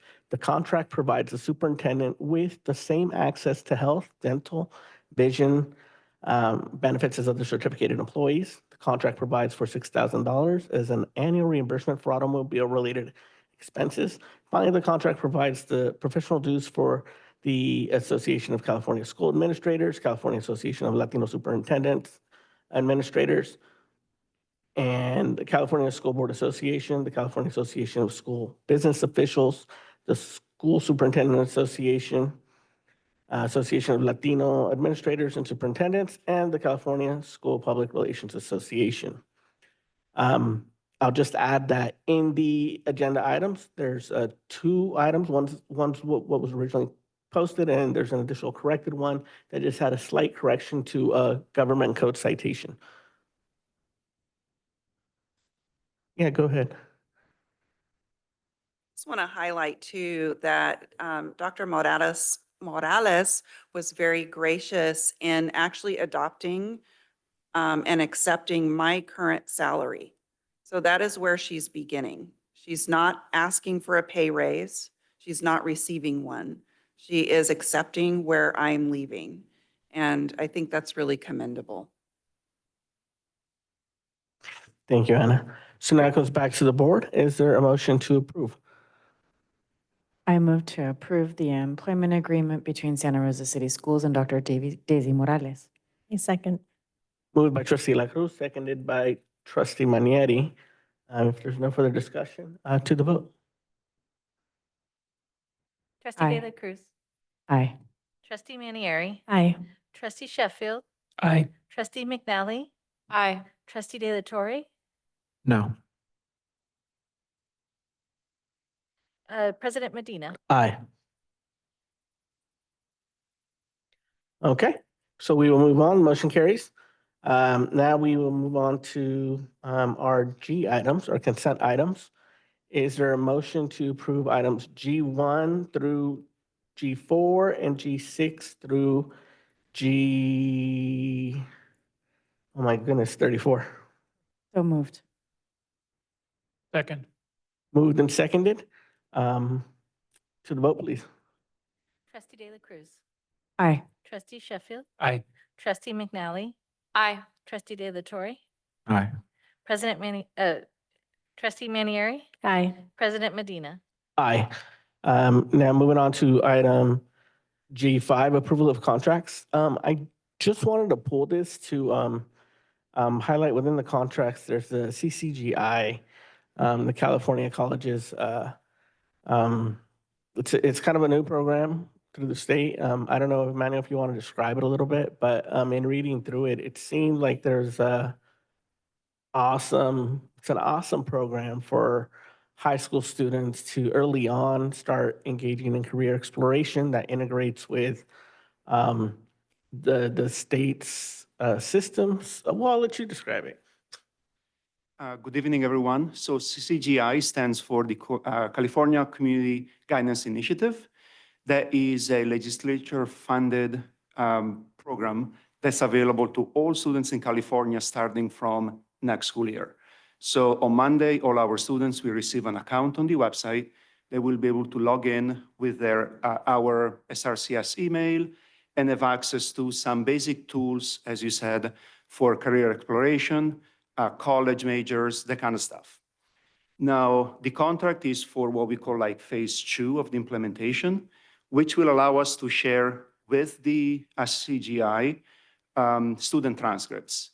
They can then, CCGI will validate the student transcripts for A through G completion, and then they can use the platform to directly apply to CSU, or all CSUs currently, and they hope to launch UC applications starting this fall.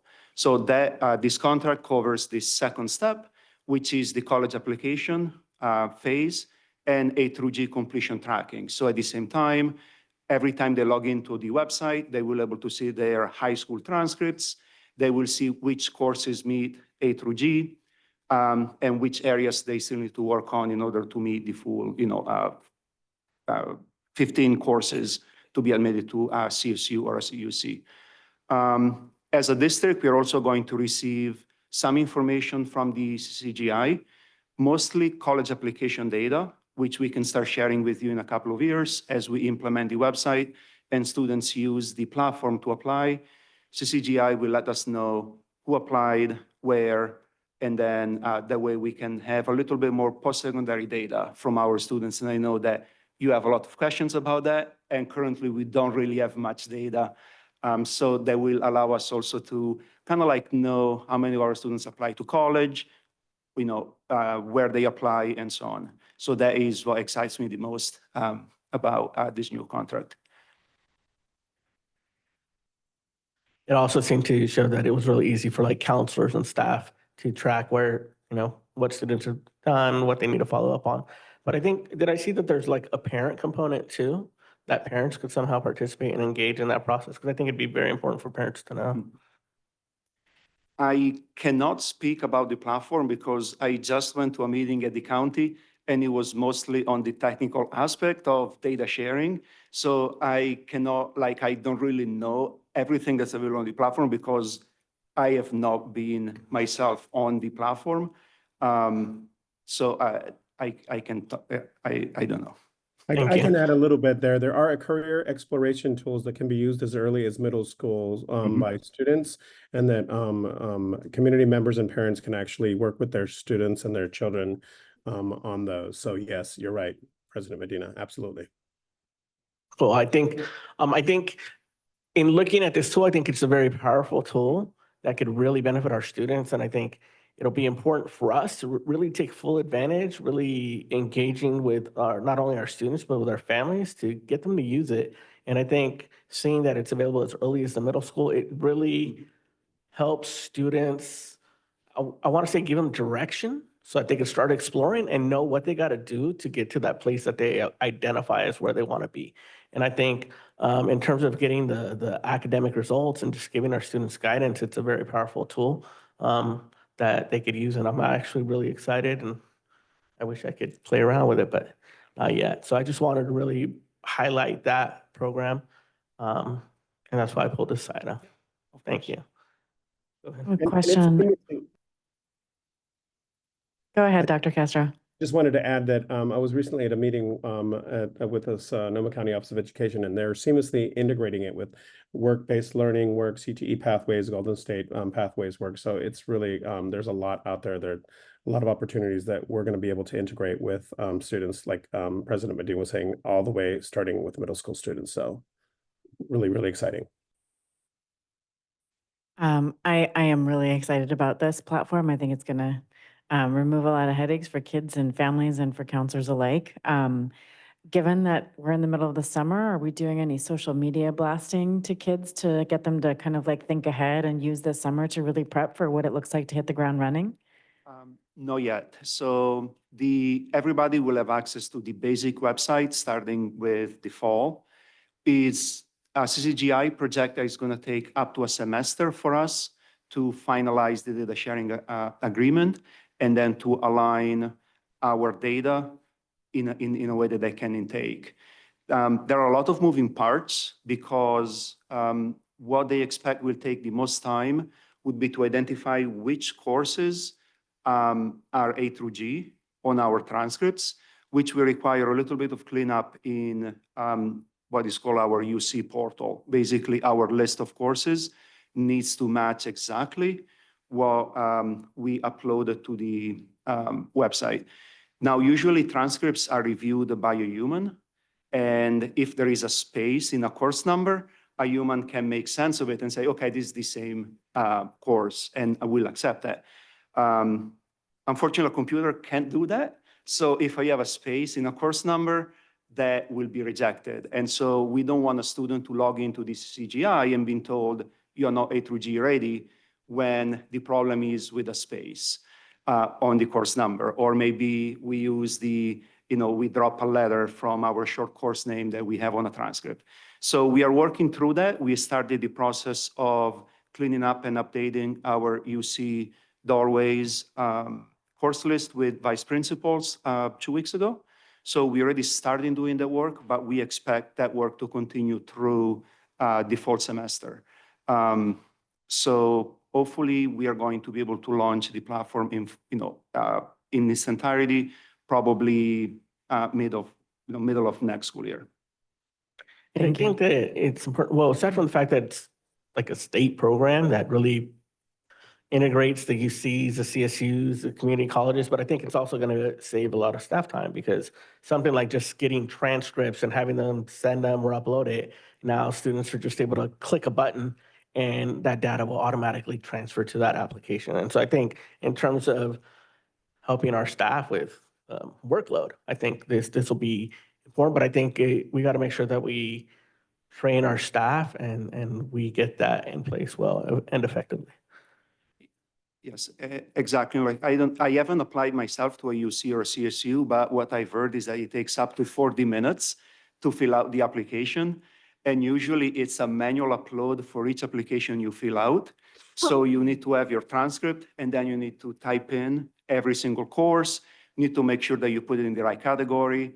So usually what I've heard is that there is like a college night or an application night where counselors are available like in the gym, and there are like hundreds of students trying to fill out these applications. And that process will be all automated with this data sharing. So just with the press of a button, the students will see their full transcript validated, and they will be able to send it through a CSU or a UC application portal. So that will kind of like cut down, as you said, both staff, but also students and parents, because it can be transcription errors, and now you need to amend your application. So that is also one of the benefits. Well, thank you. That's all I had. There's nothing else. I don't see any comments on this item. Is there a motion to approve item G5, the approval of the contracts? Move to approve G5. Second. Moved by trustee De La Cruz, seconded by trustee Sheffield. Can we go to the vote, please? Trustee De La Cruz. Aye. Trustee Sheffield. Aye. Trustee McNally. Aye. Trustee De La Torre. Aye. Trustee Manieri. Aye. President Medina. Aye. Thank you. Let us now move on to our H items. H1, approval of the minutes of the special board meeting held on June 10th. Is there a motion? Motion to approve of the minutes of the special board meeting held on June 10th, 2024. Second. Moved by trustee La Torre, seconded by trustee McNally. To the vote, please. Trustee De La Torre. Aye. Trustee McNally. Aye. Trustee Sheffield. Aye. Trustee De La Cruz. Aye. Trustee Manieri. Aye. President Medina. Aye. Moving on to item H2, approval of the minutes of the regular board meeting held on June 12th, 2024. Is there a motion? Move to approve. Second. Moved by trustee McNally, seconded by trustee La Cruz. To the vote, please. Trustee McNally. Aye. Trustee De La Cruz. Aye. Trustee Sheffield. Aye. Trustee De La Torre. Aye. Trustee Manieri. Aye. President Medina. Aye. Now moving on to I, board member requests for information. Board, are there any requests for information? I do have a request. I know we've received an update on kind of our restorative justice program as it continues to roll out. What I would really love to understand is from each of our school sites, like how are they working on rolling out consistent approach?